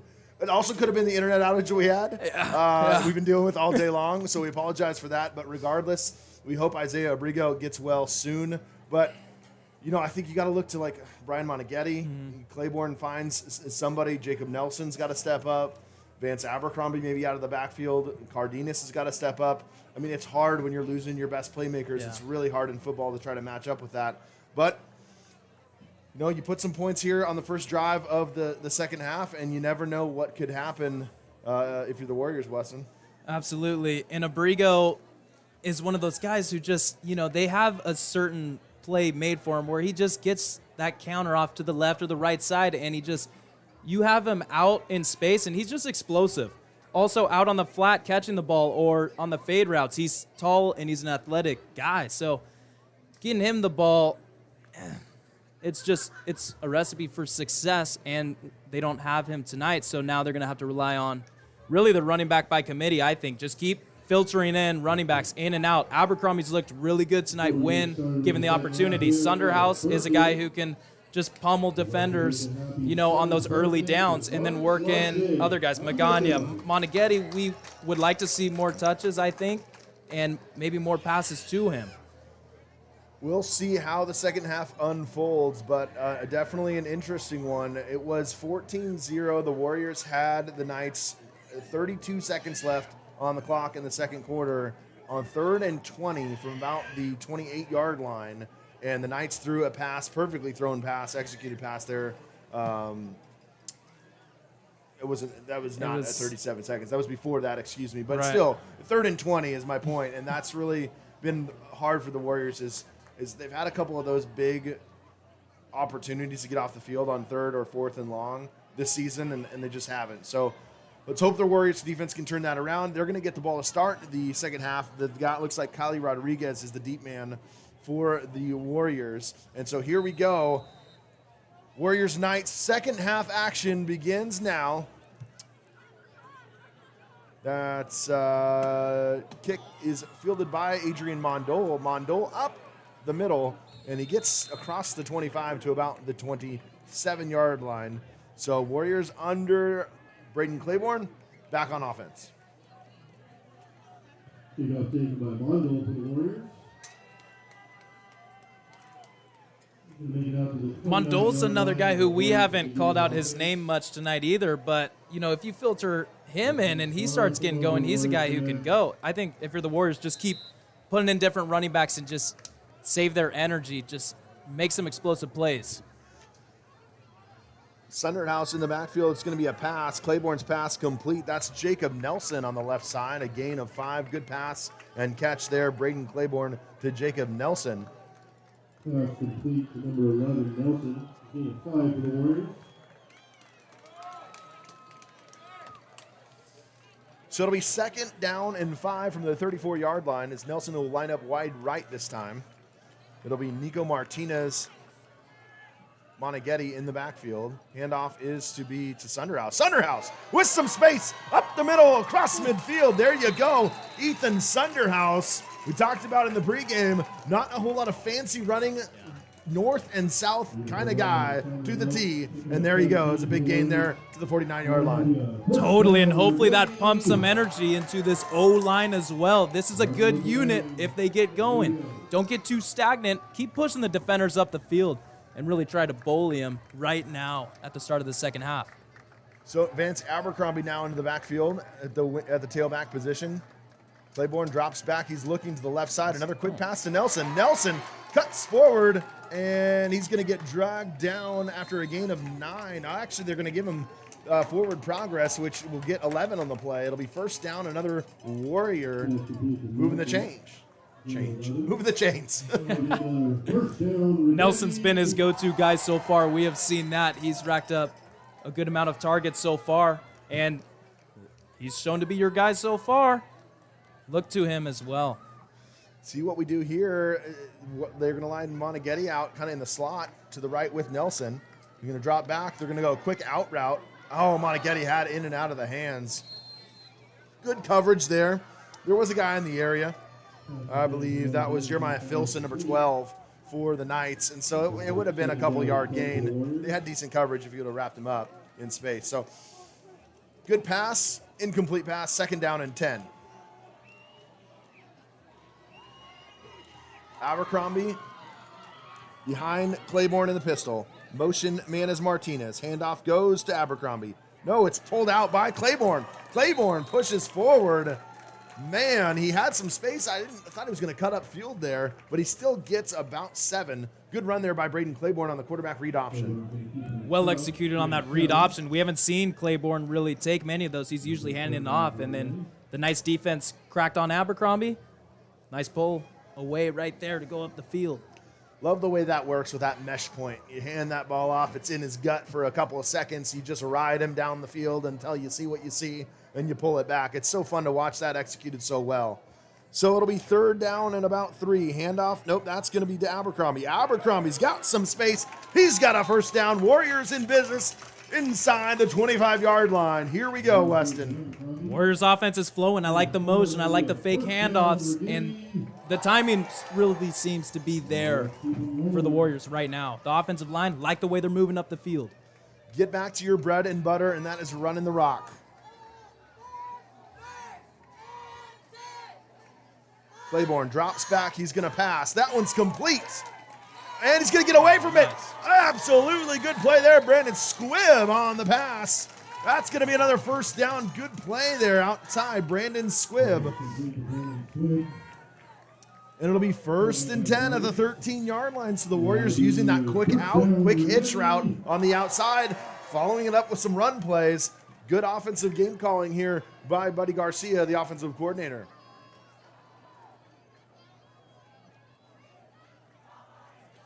Claiborne drops back once again. He's got the middle. Nobody there as he does get hit in the backfield.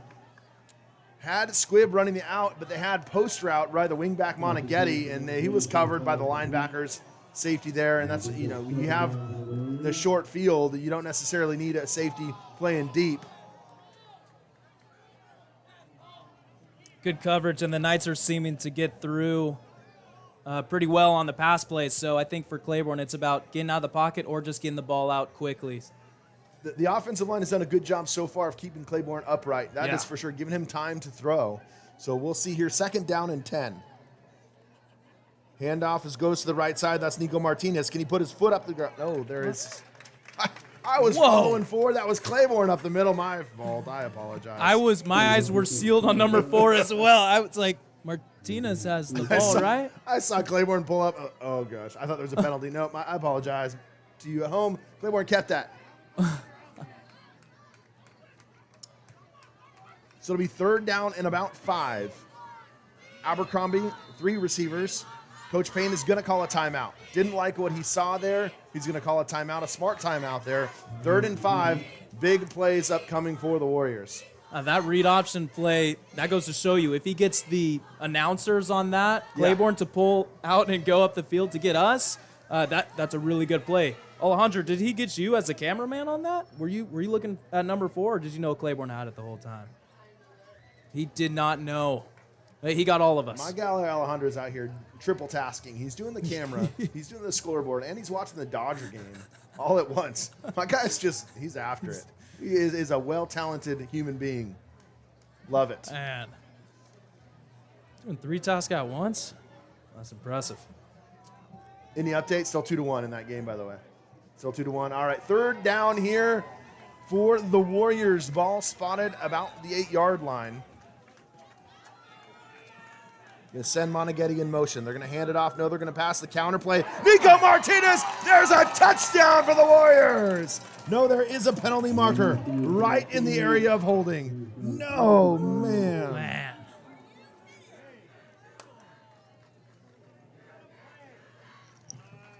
Such a well-drawn-up play. Oh, they ran the counter at the opportune time. Had everybody going right. They hit it back left. And it's a chop block against the defense. Illegal block. Well, usually that happens when one guy's engaged up top and then you go low at the legs and you can't do that. And that is just an absolute dagger there for the Warriors. But it's still 3rd down. And the 3rd down moves it back to the 15-yard line. So it'll be 3rd and about 12 from the 15. They got to get to the 3 or so.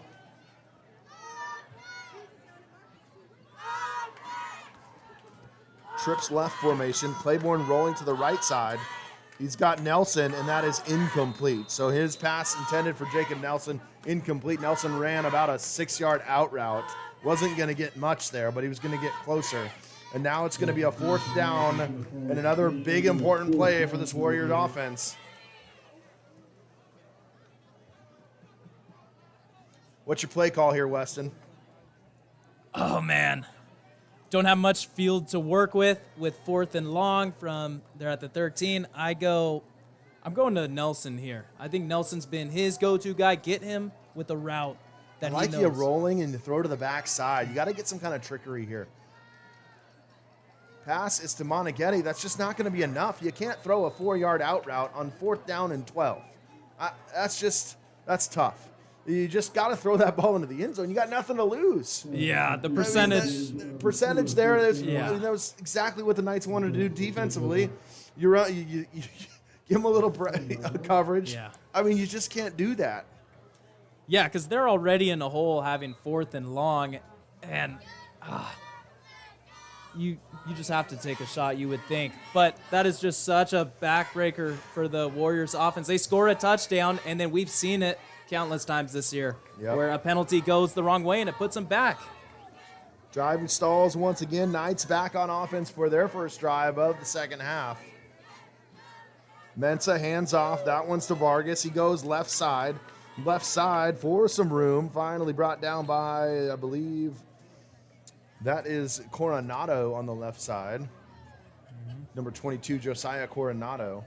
And it'll be 2nd and 4 for the St. Joseph Knights.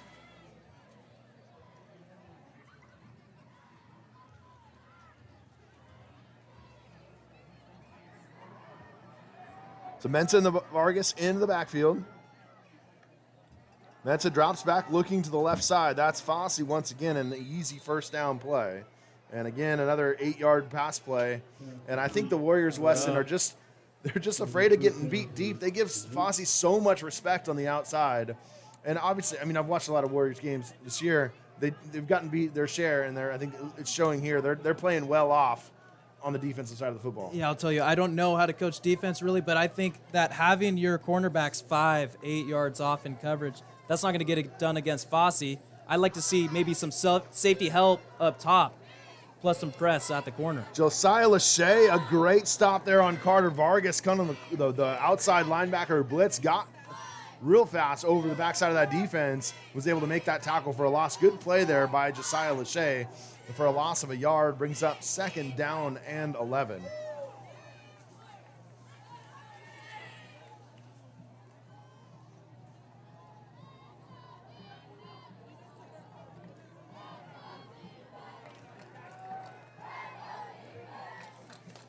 Mensah drops back. He's looking left side. It's going to be a swing pass to Vargas. Vargas pushes forward, doesn't get much. Moneghetti pushes him out of bounds near the line of scrimmage. So if anything, maybe a yard gain on the play. It'll be 3rd down and 10. And another 3rd and long. Huge important play here for the Warrior defense, Weston. Need a stop. Need one badly here. You do not want the St. Joe's offense to get going. If you can force a punt, that is such a big win right here for the Warriors. And just, you know, their first drive of the second half, they got to the Knights' 15-yard line. You get the ball back in the Warriors' offense hands, you're in good shape. Mensah drops back, looking left side. He's going to take a shot deep. There's Fossey once again. Oh, he dropped it.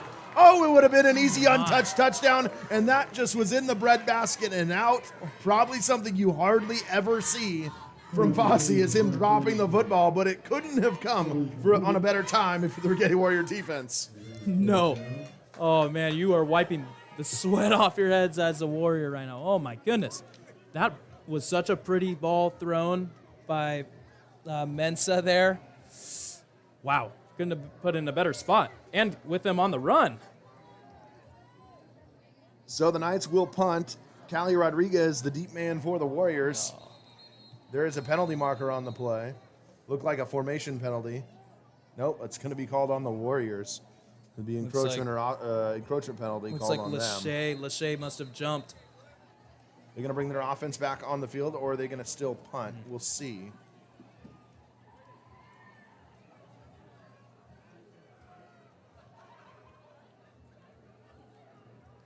Looks like the white hat official is headed back over to the goalpost, and he's having some words with. Is that the cameraman over there? It looks like he's ejecting the cameraman. The Warriors cameraman looks like he's getting ejected from the game. There's our athletic director and our security officer heading over there. So that does look like what's going on. So I don't know. Obviously, some words must have been said, but not exactly what you want to see if you're the Warriors. I mean, who knows what was said, but obviously enough to warrant the official stopping the gameplay. So they're going to call encroachment on the defense. The Warriors are lucky they didn't get some kind of unsportsmanlike penalty on that play. That could have given the Knights a first down. Oh. Nah, that's definitely not what you want to have, not even as a player on the field, and that would have been a crucial penalty. So it will be Stephen Pilon on to punt for the Knights. Punt goes up. And Callie Rodriguez fumbles it. It hits off his chest. He falls on it. Thank goodness.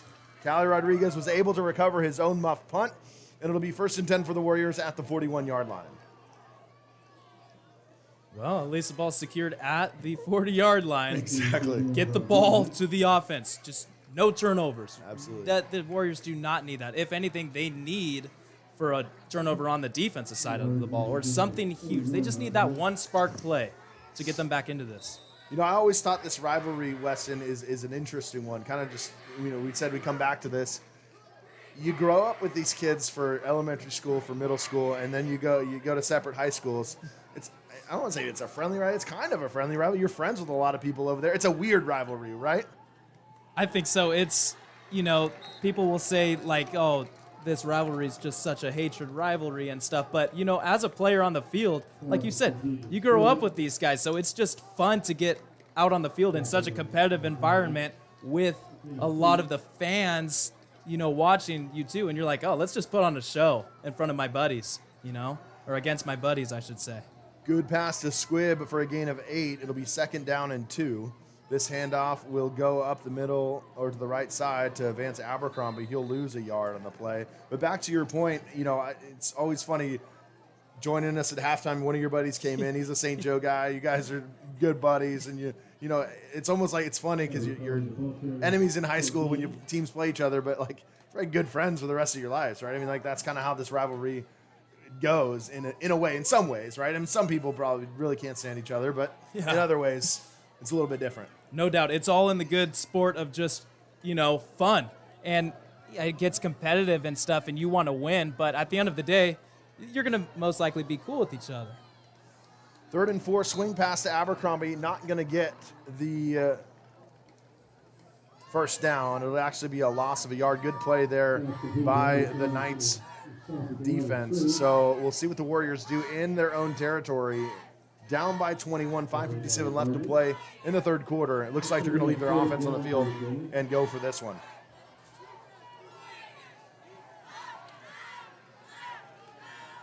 Squibb lined up near side. Mondole and Moneghetti in the backfield.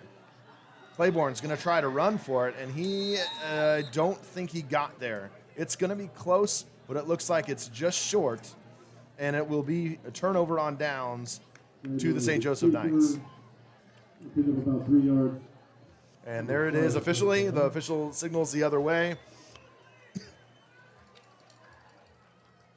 What were your favorite moments of this rivalry, Wes, when you think back to high school times? I mean, you probably all went to each other's proms and each other's homecomings, dances, and whatnot, because that's kind of what kids do.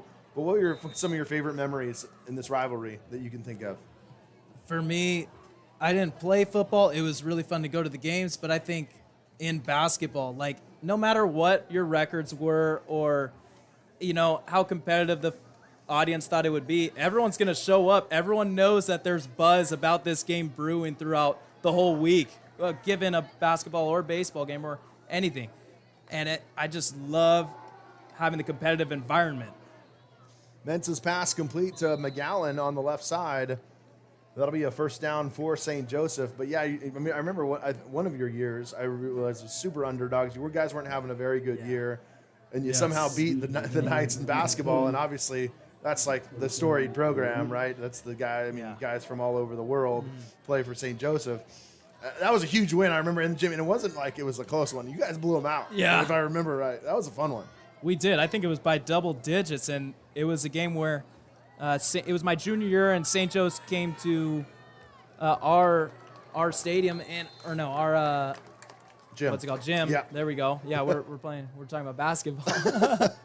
Yeah, they came to our gym, and we know, like, we're outmatched and stuff, but it's like, once you get the whole team to buy in and go, you know what, we're just going to make this a competitive game and see what happens, see if we can sneak a W out of it. And we did by double digits. It was really cool to be a part of. Well, the football side of things has not gone the Warriors' way since 2014 was the last time the Warriors won in this rivalry. So a lot of green on the shield, as I mentioned earlier. Handoff goes to Vargas. He's stopped quickly. The Warriors' defensive line getting a little bit of better push here in the second half.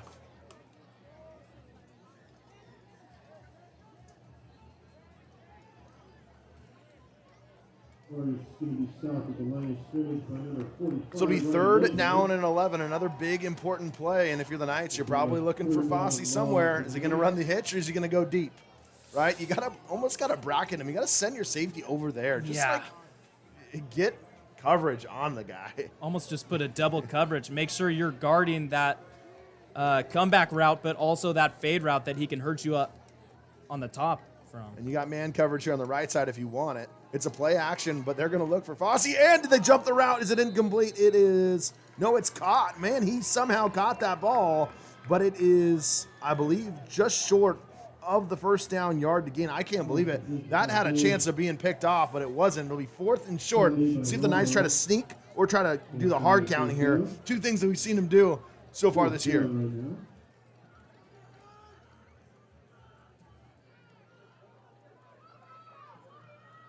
Oh, they're going to throw to the left. That is going to be way too easy.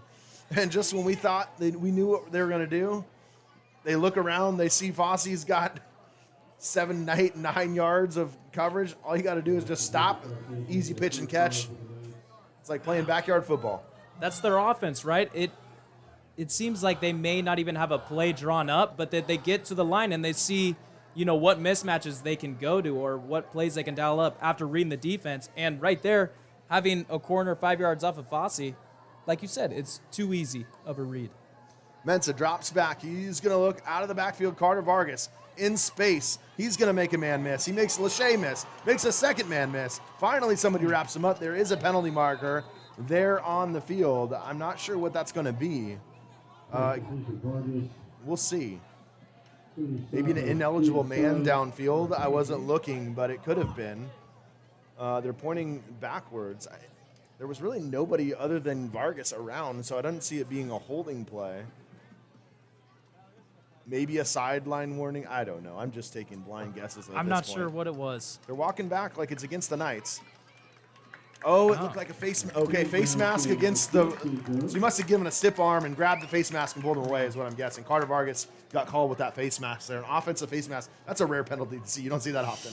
Yeah, because that's where you're stiff arming too, is a face mask. Maybe he just clamped up on the face mask or something. I don't know. But I'll tell you what's not going to get Carter Vargas down is arm tackles. No. You go in there and try to just arm tackle him, he will shed that. Too easy for him. You got to wrap up. You got to go after the lower body. 1st and 12. Vargas in the backfield. McGowan and Fosse out wide to the left. Brooks Lawrence out wide to the right. Lawrence is going to look left. He's looking for his favorite double target. Move, He's double got him move. Wide deep. Oh, my gosh. Wide open for a touchdown. 30-yard touchdown pass, his second of the night to Colin Fosse. He ran the double move on the left side, and it was ugly. Now, Fosse seems like such a tough guy, such a tough, a matchup to have if you're in a one-on-one against him, because he's shown to have those 10-yard comebacks, and he's done it time and time. And then once he hits you with that double move like he just shown, it was just such a good route, and it got number 14, it got Menes to bite, and he just had so much room to work with. Just an easy throw from Mensa there. You look at it, and then he's run the hitch. He's run 8-yard hitches, 6-yard hitches, out routes. I mean, they're just setting that up, and it was a matter of time before they were going to just try that hitch and going, and there's the double move. And it worked when they needed it, and they got it. So 2:49 left to play in the third quarter. Knights scored again a 30-yard touchdown pass from Darian Mensa to Colin Fosse, his second of the night. Mensa's second touchdown pass of the night, and really kind of putting it out of reach here for the Warriors. 2:49 in the third quarter. Weird things still happen, but, Warriors got to get on the scoreboard.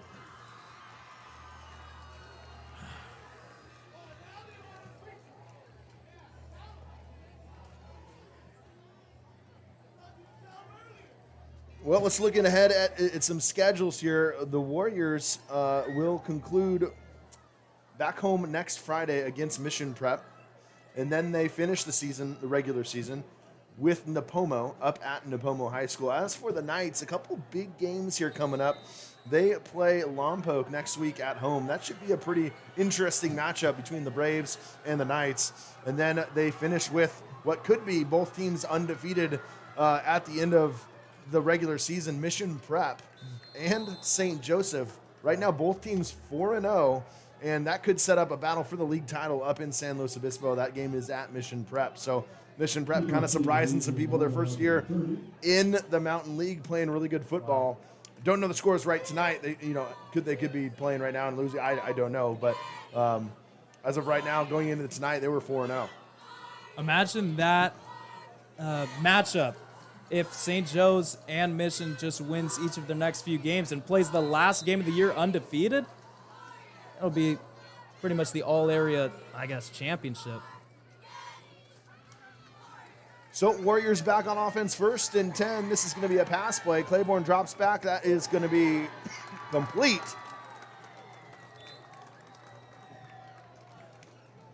That was 12. And do you have a 12 on your roster? I apologize, fans. I don't have a 12. It must have been a late ad. Yeah, I don't have a 12. The roster that we were given every day before the game does not have a 12. Let me check my second one. Yeah, I don't see 12, so I apologize. And I'll have to figure that out and try to get you that name. Cardenas, this is Cardenas up the middle. He's going to go for the first down. So good run there by Richard Cardenas.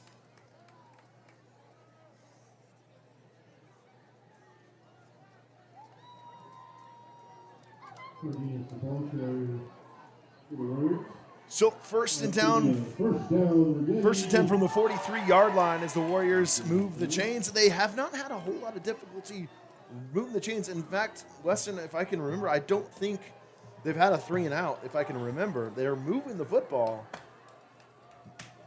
I mean, They have been. Yeah, they are moving the ball well, and I think now's the time to just go up tempo and just start to try and score at will. Pass off the hands of Nico Martinez. Look to go, up tempo and no huddle, and just try to keep this Knights defense on their heels, and just see what you can get out of this drive and work from that.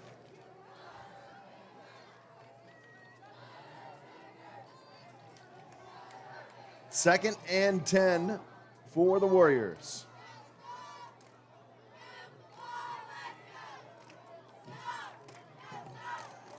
Vance Abercrombie in the backfield with Martinez and Moneghetti. Handoff is straightforward. That's Abercrombie. He is brought down in the backfield. A great play there. And it'll be second, third, and about 9. So the Warriors in another obvious passing down here.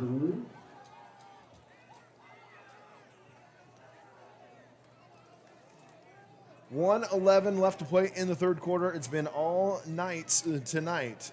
1 touchdown here in the third quarter. That just happened just a minute ago. A 30-yard touchdown pass from Darian Mensah to Colin Fossey. Warriors with the ball, 3rd and 9. Claiborne drops to the left, looking deep. Doesn't have anyone. Sidesteps, throws hard, incomplete. Tried to thread it in there for Brian Moneghetti. And a decent throw, just misses the mark for the Warriors. Would have been a first down, but a tough throw and a tough play. Rolling to your left. Good way to move your feet to your left, but just out of the reach. That would have been a highlight play. Evading the defender, falling back and moving left and still making that throw. Oh, man. That would have been sweet on 3rd and long. So it'll be 4th down, and the punt team jogs onto the field for the Warriors. Gilberto Chavez, the Warriors punter.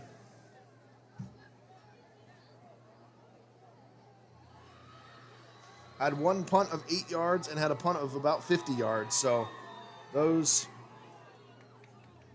2 punts, quite a bit of difference. We'll see what we get here. That one is high, end over end, and it bounces. Go get the ball. Don't move away from it. It's bouncing towards the wrong end. You got to touch that.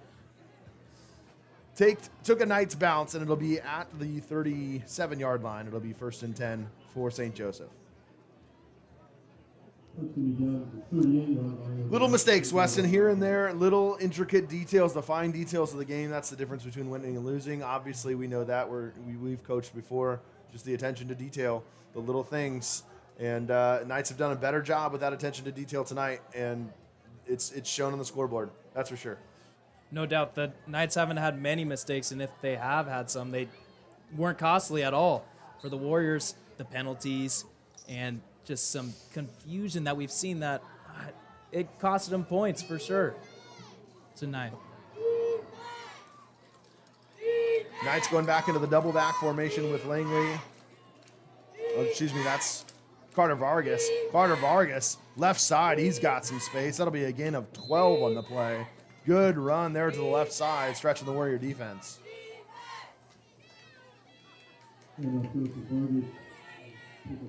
Vargas does such a good job of keeping his legs moving once someone is wrapped up on him. That really forces defenders to have to just get multiple tacklers in the area because one tackler, most likely, not going to bring that dude down. So 1st and 10 from midfield for St. Joseph. 19 seconds left in the third quarter, and you feel the Warriors' defense is bending pretty hard right now. Yeah. Definitely. I think the Knights are going to be content to just get this game to the end of the third quarter, and they will. So they'll just switch sides. No movement of the ball will be needed. They'll put it over the near hash, and that's about all they'll do. So end of the third quarter, the only score there, a Colin Fossey 30-yard touchdown pass from Darian Mensah on a little double move on the left side is your only scoring. It is 28-0, and the Warriors really at this point need a miracle. I mean, they need 4 touchdowns and to not let St. Joe's score. It's asking a whole heck of a lot. Yeah. But like we've said, rivalry game. Just go out there and compete till the last whistle. Why not? It's pride at this point, right? Yeah. I mean, that's what you're competing for, pride and who you are as a person, right? Your character in these times of being difficult. That's what you got to do. And it'll say a lot as, the program moving forward, too. If you just, you say, forget the scoreboard, don't give up, and just keep applying pressure and just play. Just play till the, time runs out. That's all you can do.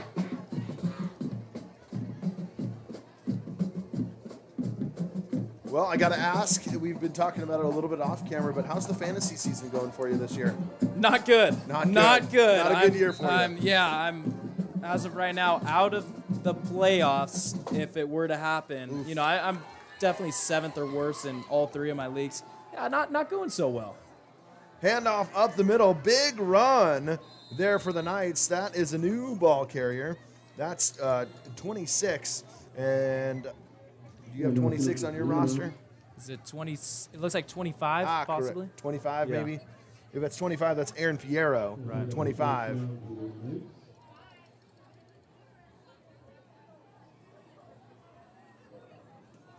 We do our best to try to get the names and numbers right. We get and print off rosters, and sometimes they're not exactly accurate. So we apologize if we're getting names right or numbers incorrectly here. We do our best. Mensah's pass, that's going to be complete to Oscar McGowan out of the backfield.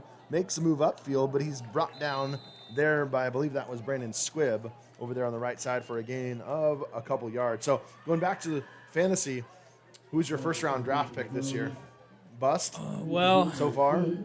in my fantasy keeper league, which is probably my most yeah. money Yeah. spent on that, I had Jonathan Taylor in the third round as a keeper, which looked great at the start, but the Colts are not looking good. Colts have And been you know what bad. they can do?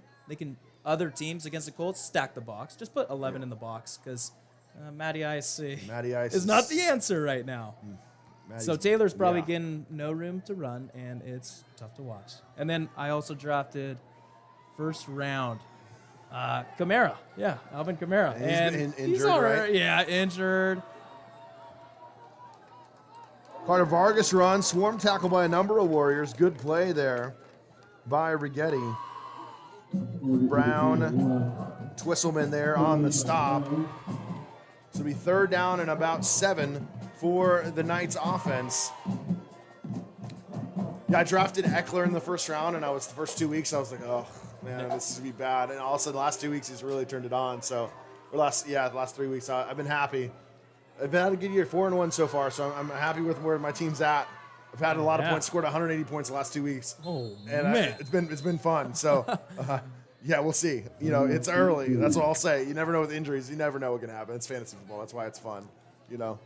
But it's always a good time. Always a good time. Eckler's winning leagues right now. You know who else is winning leagues out of the tight end spot, Travis Kelce. Oh, my 4 God. touchdown performance last week. Oh, my gosh. He was my second round pick this Oh. year, and he just the difference between him and the number 2 tight end in football is so big. Like you gain points. Like it's just ridiculous. It really is. I often tend to overlook the tight end spot when I'm drafting. I'm like, dude, I'm just going to pile up on running backs and wide receivers and go from there. Yeah. It hasn't worked out for me in my fantasy career because I'll usually pick just a 10th overall tight end. Before I forget, I mean, we were talking a little bit. We don't make sure you get in a shout out to mom and dad. You've kind of gotten some crap here a little bit. Excuse my language for not giving them the shout out on air. Yeah. So you might want to do that before the night's over. Totally. Hopefully they're still watching and not in bed. Yeah, totally. Thanks for bringing that up. Actually, I've been needing to shout them out. My dad, he's like, hey, Mom and I have been watching all of the home games, and where's our recognition? I'm shouting out a lot of other people. Mensa's but not pass them. complete. As that one goes to the right side, that's number 9, Brooks Lorenz. But continue. Yeah, and so they're really entertained by tuning in every home game, and so they've said, Togs, you've been doing an absolutely great job, and for myself, not so much. I need to pick up the slack. So they love Spoken listening like to your takes on the game and stuff. And for me, it's like, pick it up, Hamill. Let's go. Well, Chris and Dana, we're glad you're watching and hope you guys are having a fantastic evening. And your son is doing a pretty good job. Oh, thank you. Yeah, love you guys. Can't wait to see you back at the house tonight. Pass from Mensa, incomplete there. That was intended for Dylan Crisp on the play, number 24. So it'll be 3rd down and 10. Yeah, I'm not sure if any of my family's still watching. It's pretty late, and we have a 4-year-old at home, so I would assume my wife's probably in bed. But if she's watching, I love you, and hopefully you're enjoying the game. Totally. Man, I need to see your son here pretty soon. Hey, Brett he's going seems to like have to join us. He's gonna just have to join growing us. up. He is, man. man. 2nd down and 10. Some new personnel out there for the Knights. Handoff goes to the left side.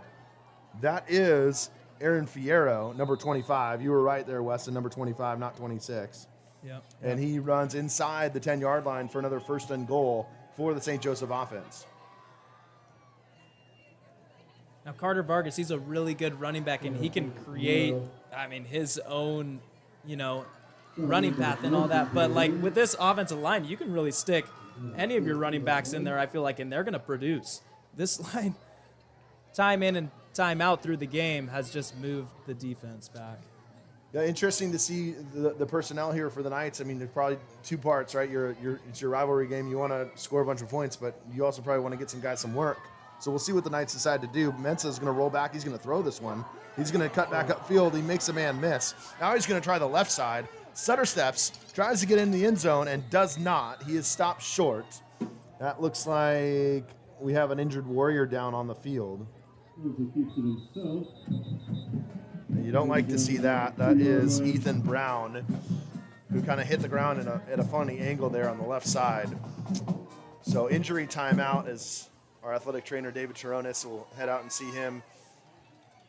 And David does a fantastic job. He's teaching a couple sports medicine classes on campus. And obviously, he's right across the hall from me, in the bottom floor of the 800 block. Good times. Always doing some fun lessons. I wish I had that opportunity to take a class like that in high school for sure. That's a fun one. But fantastic job by David all year long with all of our athletes. We have any problems, he's on the same page and does a good job getting these guys back healthy. As it looks like both teams are going to go to the sideline.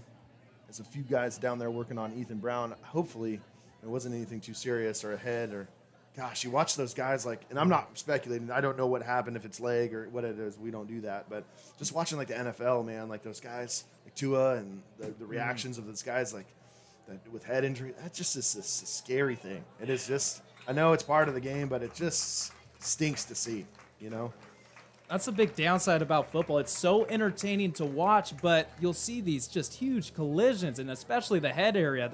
It's just tough to watch. And as a player, you got to feel for them when you get into those just big hits, and concussions are no joke, and you'll never want to see that. And it doesn't look like it's that. He's limping off the field, so it looks like something with the lower half. So that's not good to see. Nothing's good to see. But he is not putting much pressure on that, so we wish him a speedy recovery. Game continues. We got 2nd and goal, and it's going to be kind of a forward pass. That'll go down as a pass play. Oscar McGowan, that's a touchdown pass. That's 2 yards. That will count as a pass, a forward pass from Darian Mensah to Oscar McGowan. So another touchdown for the Knights. So Oscar McGowan gets there on the board. Officially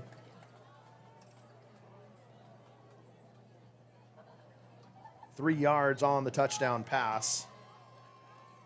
We'll have to see the replay, but it looked like he was running forward and it was a pass forward, and that's one of those types of plays. That'll count as a pass, definitely. And that looks like that's blocked. Somebody got their hand on it. And looks like Brock got his hand on that. Brock's pounding his chest. Look to get some energy into these Warriors. Atta baby. I love it, but time and place. Yes. I mean, you gotta be excited, right? You gotta get up. I like it, but you know, scoreboard. It would be cooler on a 7-0 field goal attempt than a 34-0 extra point. But hey, you know what? Let's go. Yeah. Any kind of momentum at this point, we will take it. Totally.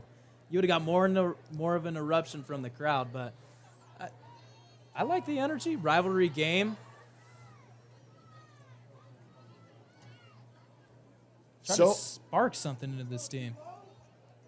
8:53. You know, one interesting thing I did see back suited up for the Warriors. Abel McCormick's been out since, I think our first home game, if I remember correctly.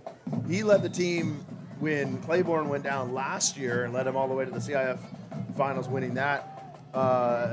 Hasn't been out, but I did see him suited up and ready to play. I'm wondering if Coach Payne gets him in the game here in the senior night, or not senior night, but we'll see if that happens. And it does look like number 3 is in that huddle, so we'll see. Abel McCormick, good to see him back. He had like a knee injury, if I remember correctly. But it's good to see him back, and after as hard as he worked last year, doing what he did with this team, and then this year, it's sure good to see him back in pads on the sideline. Really good to see. And then as a senior, too, you want to get your chance. You want to get your moments out here. I think this is the right time and place to put McCormick out here. Claiborne goes back out there, so we'll see if there is a time for it. But I just noticed him down there in pads before the game and forgot to mention him. Claiborne drops back. He's going to throw. This is going to be deep. That is incomplete, intended for Brandon Squibb on the play.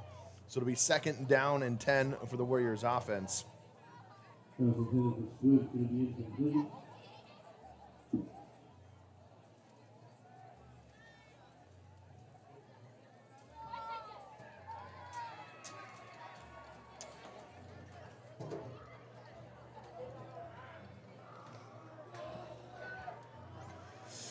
Still 2-1 there, Alejandro, I'm noticing.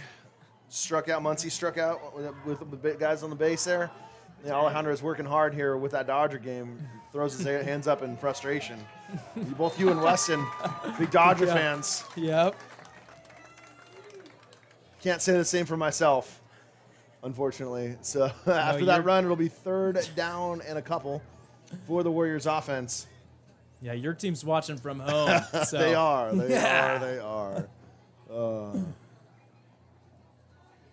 But the Dodgers, you do not want to go down 2-1. 2-1 with going back to San Diego. That's tough. Yeah, we'll see. Never count them out. Their offense is so good. It's just never know. You never know. But they got to go to Hader in the 9th. I would assume he threw 26 pitches last night. Yeah. I would assume that they probably go back to him. You got to, right? You have to. You acquired him in a trade for a reason. No, there was a rest day yesterday, so he's fresh. Yeah, he's he's fresh. good. Yeah, they'll go to him in the 9th for sure. Yep. Did Hader get that last strikeout? Was he in the 8th? No.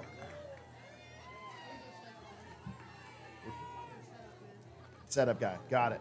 Perfect. Apologize. If you're watching both, you're watching both. If you're still with us, 34-0, 7:40 left in the 4th quarter. We appreciate you still watching. We really, really do. unfortunately, this is going to be our last broadcast of the year. This is our last home game. Well, we have one more home game next week. Unfortunately, we'll both be out of town for the week. I will not be here, so I'm not going to be able to bring you the game next week against Mission Prep right here. So I do know that Mission Prep has a broadcast team that they send to all their games. So the game will be broadcasted online, but it won't be on Righetti Sports Network. So we'll get you that link. I'm sure Mr. Lyon does a good job of sending that out. But I know the Prep Sports Network, I believe that's what it's called, does the Mission Prep games, and I'm sure they will have that for you next week. So if you want to tune in. But if you're still with us, we appreciate it. 2nd and 11 here. Claiborne drops back. He's looking to the left side. That pass is complete. That is a good run there after the catch by Jacob Nelson. Made a man miss, sidestep to the right, and then cut up field for a first down. Pass is complete to Nelson for gain of 15. That'll be a first down, Righetti.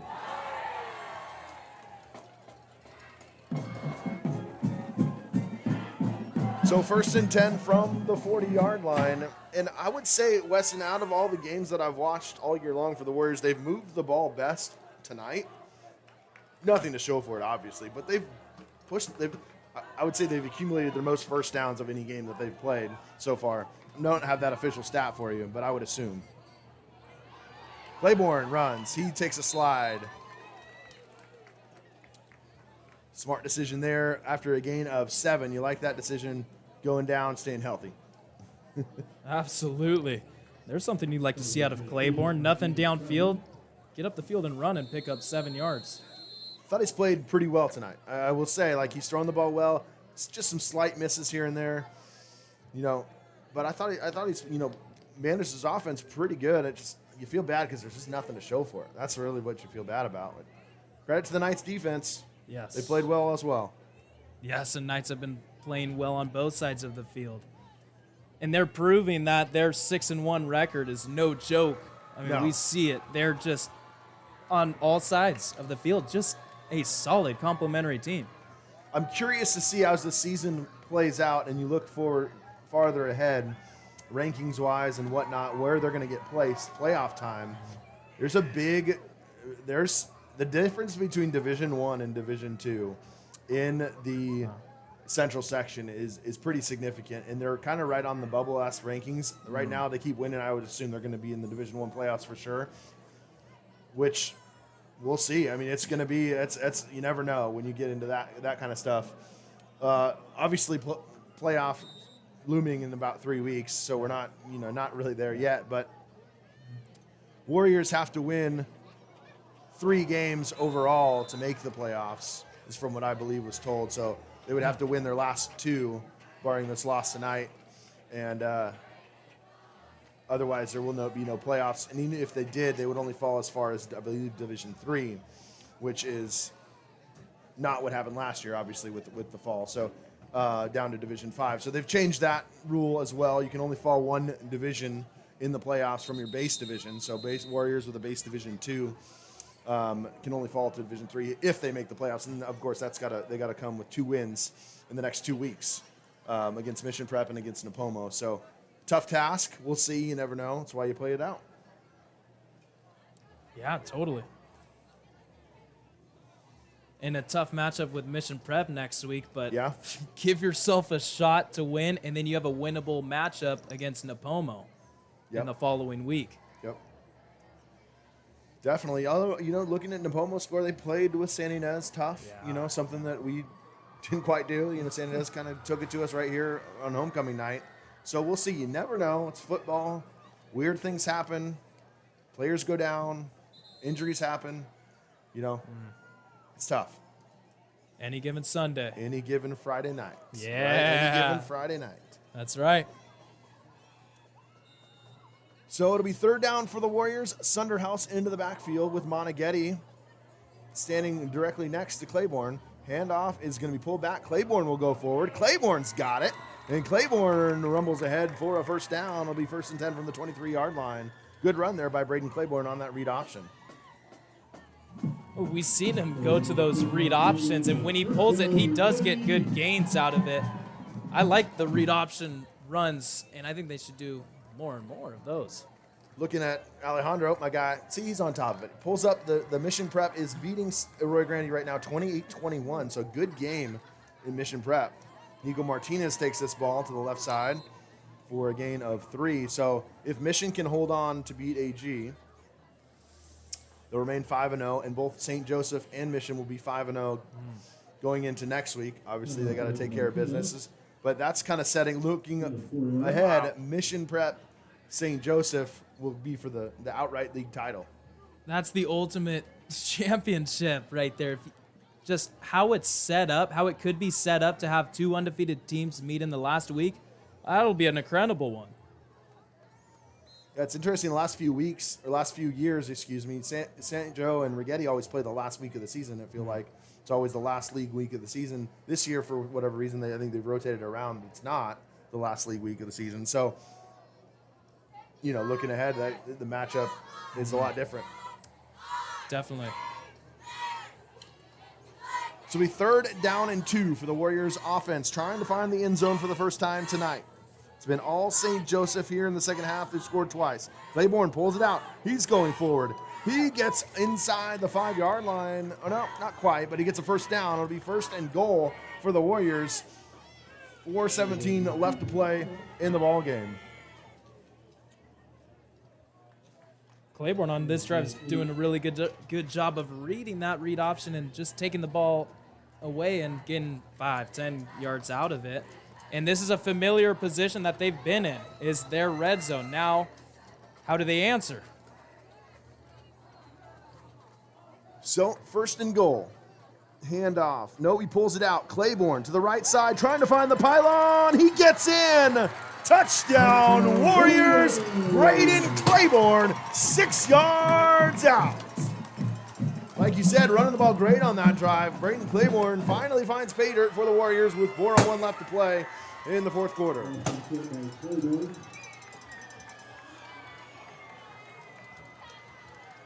Claiborne says, you know what, I'll just take it myself. It feels good to put up at least 7, knowing that you can score.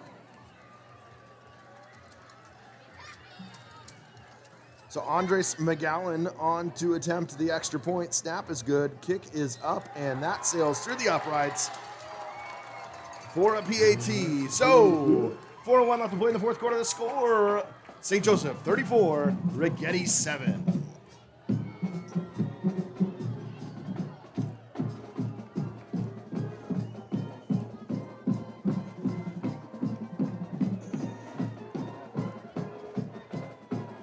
Obviously too little, too late here, Weston, but regardless, you love to see him get in the end zone. You love to see points being scored.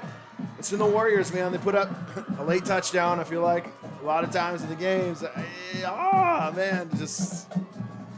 say they scored in their opening drive last week against Roy Grande, I believe. Yeah. But other than that, it's been too little, too late. You said it, too little, too late. We've seen a few of their home games this year where they'll put up 7 points, and it's just at the end. And it's like their offense, it's not bad. Like putting up 7 points, it may seem like, oh, man, the offense just can't get going. Well, that would be wrong. They do get going. They just need to know how to finish. They got to find a way to finish. I think, 3 punts? Yeah. 3 punts is all the Warriors have done. They've moved the football. They've got first downs. It's just simply not scoring. That's bottom line. And it's stalling out or, running a 4-yard out. There's an onside kick attempt, and that's going to be jumped on by the Knights. So as we started the game with an onside kick, the last kick by the Warriors is another onside kick. And you should see a lot of running plays here for the St. Joseph Knights as they try to time this one out.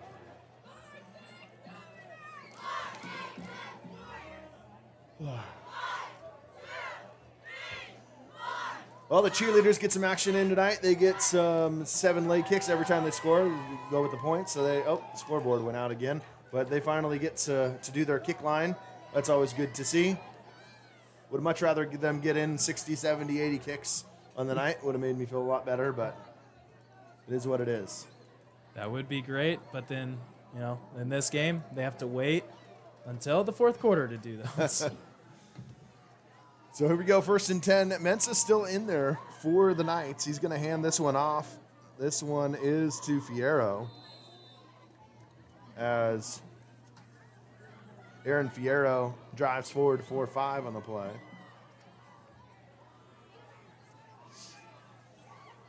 And now we really don't know the time because the scoreboard has gone out here at the stadium. We'll show you a quick look. That's what we're looking at. So we can assume, based on Alejandro's perfect calculations, that we have about, 3:35 left. That's our assumption. We don't know that. It's running. We know the clock is running. The officials are taking it on the field now. The Knights are going to wait till the back judge signals 5 seconds left to snap this ball. They're going to be content with just running this football straight forward. Fierro to the right side, spins, cuts upfield. He's got some space. Shoestring tackle there by Squibb. Good tackle there. That'll be enough for a first down at the 40-yard line. Fierro. Brought down by Brandon Squibb.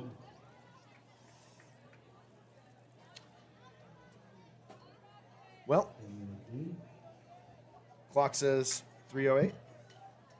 Now we're going to run it because the official just said that. Alejandro's clock says 3:05. We'll see.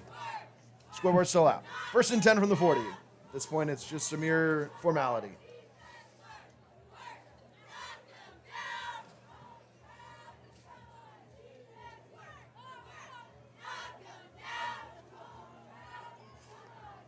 Mensa hands off, straight forward, Fierro. Right side finds some space, cuts upfield to left, and he will get 7 on the play. A good run there by Aaron Fierro.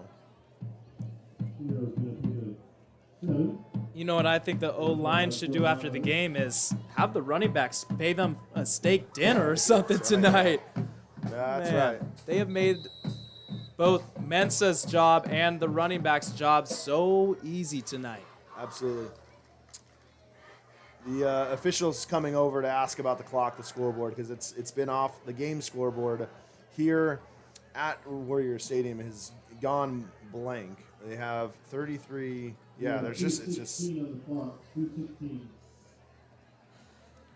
This PA announcer just said 2:16 left on the clock.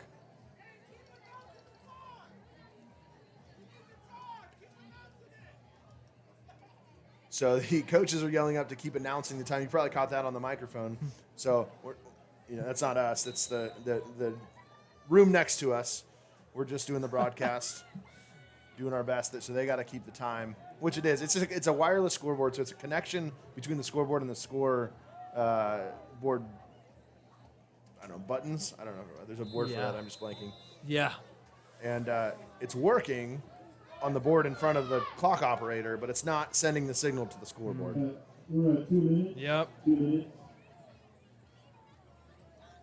They're going to run the clock inside of 2 minutes. At this point, I believe you get inside of 2 minutes with the 40-second play clock, you can just take 3 kneels and it'll be done. Yeah. And I think that's what they'll do. So, yeah, in victory formation for the Knights, it has been all Knights tonight. It will be a final score of 34-7. And your scoring for the game, your scoring wrap-up, Knights scored first on a 4-yard touchdown run by Carter Vargas, and then a 28-yard touchdown pass, Darian Mensa to Colin Fossey. Another 4-yard touchdown run, Carter Vargas. Then a 30-yard touchdown pass with Colin Fossey. And finally, their 4-yard Oscar McGowan, kind of a pitch. I think it'll go down as officially as a pass. So Darian Mensa, 3 touchdowns tonight, 2 of which to Colin Fossey, 1 to Oscar McGowan. The Warriors' only score was Braden Claiborne on a 6-yard touchdown run, and that was the last score here. So the Knights in victory formation. They will move on to 5-0, 7-1 on the season. The Warriors, on the other hand, will drop to 1-7, 0-5 in the Mountain League. For the Warriors, next week, game right here against Mission Prep. We won't have that for you on Righetti Sports Network. Mission Prep will have that for you, though. I do know they travel with their team, so expect that link to be sent out to you. I believe it's the Prep Sports Network is what they're called. For us, it is our last home game of the year, so this will be it until maybe basketball season. We might have a few basketball games. We'll see. Busy schedule coming up here for us as well, so we don't know. But if you hit that subscribe button, you'll get notified when we do go live. What do we have at the time, Alejandro? We have 57 seconds left, 40 seconds left. Here we go. And I believe that will do it. They're going to run the clock out, and that is it. Weston, final thoughts? I'd say you see this St. Joe's team, and they're going to be a contender this year for sure in the CIF. I'd say watch out for them this year, and for the Warriors, just try and sneak 2 wins. Get 2 wins out, and then you give yourself a chance to go to the CIF. And, you know, after that, it's been an absolute pleasure to be joining you in the booth here, talking to Alejandro. Thank you for all your help. This has been really fun, and what a season it was to be up here with you guys. And thank you all for tuning in with us this whole time we've had these broadcasts. Final score, St. Joseph 34, Righetti 7, along with my partner Weston Hamill, our scoreboard operator and cameraman Alejandro Hernandez. My name is Kyle Tognazini, wishing you a very good evening from wherever you're joining us. Good night from beautiful Orchid, California, and we will see you next season.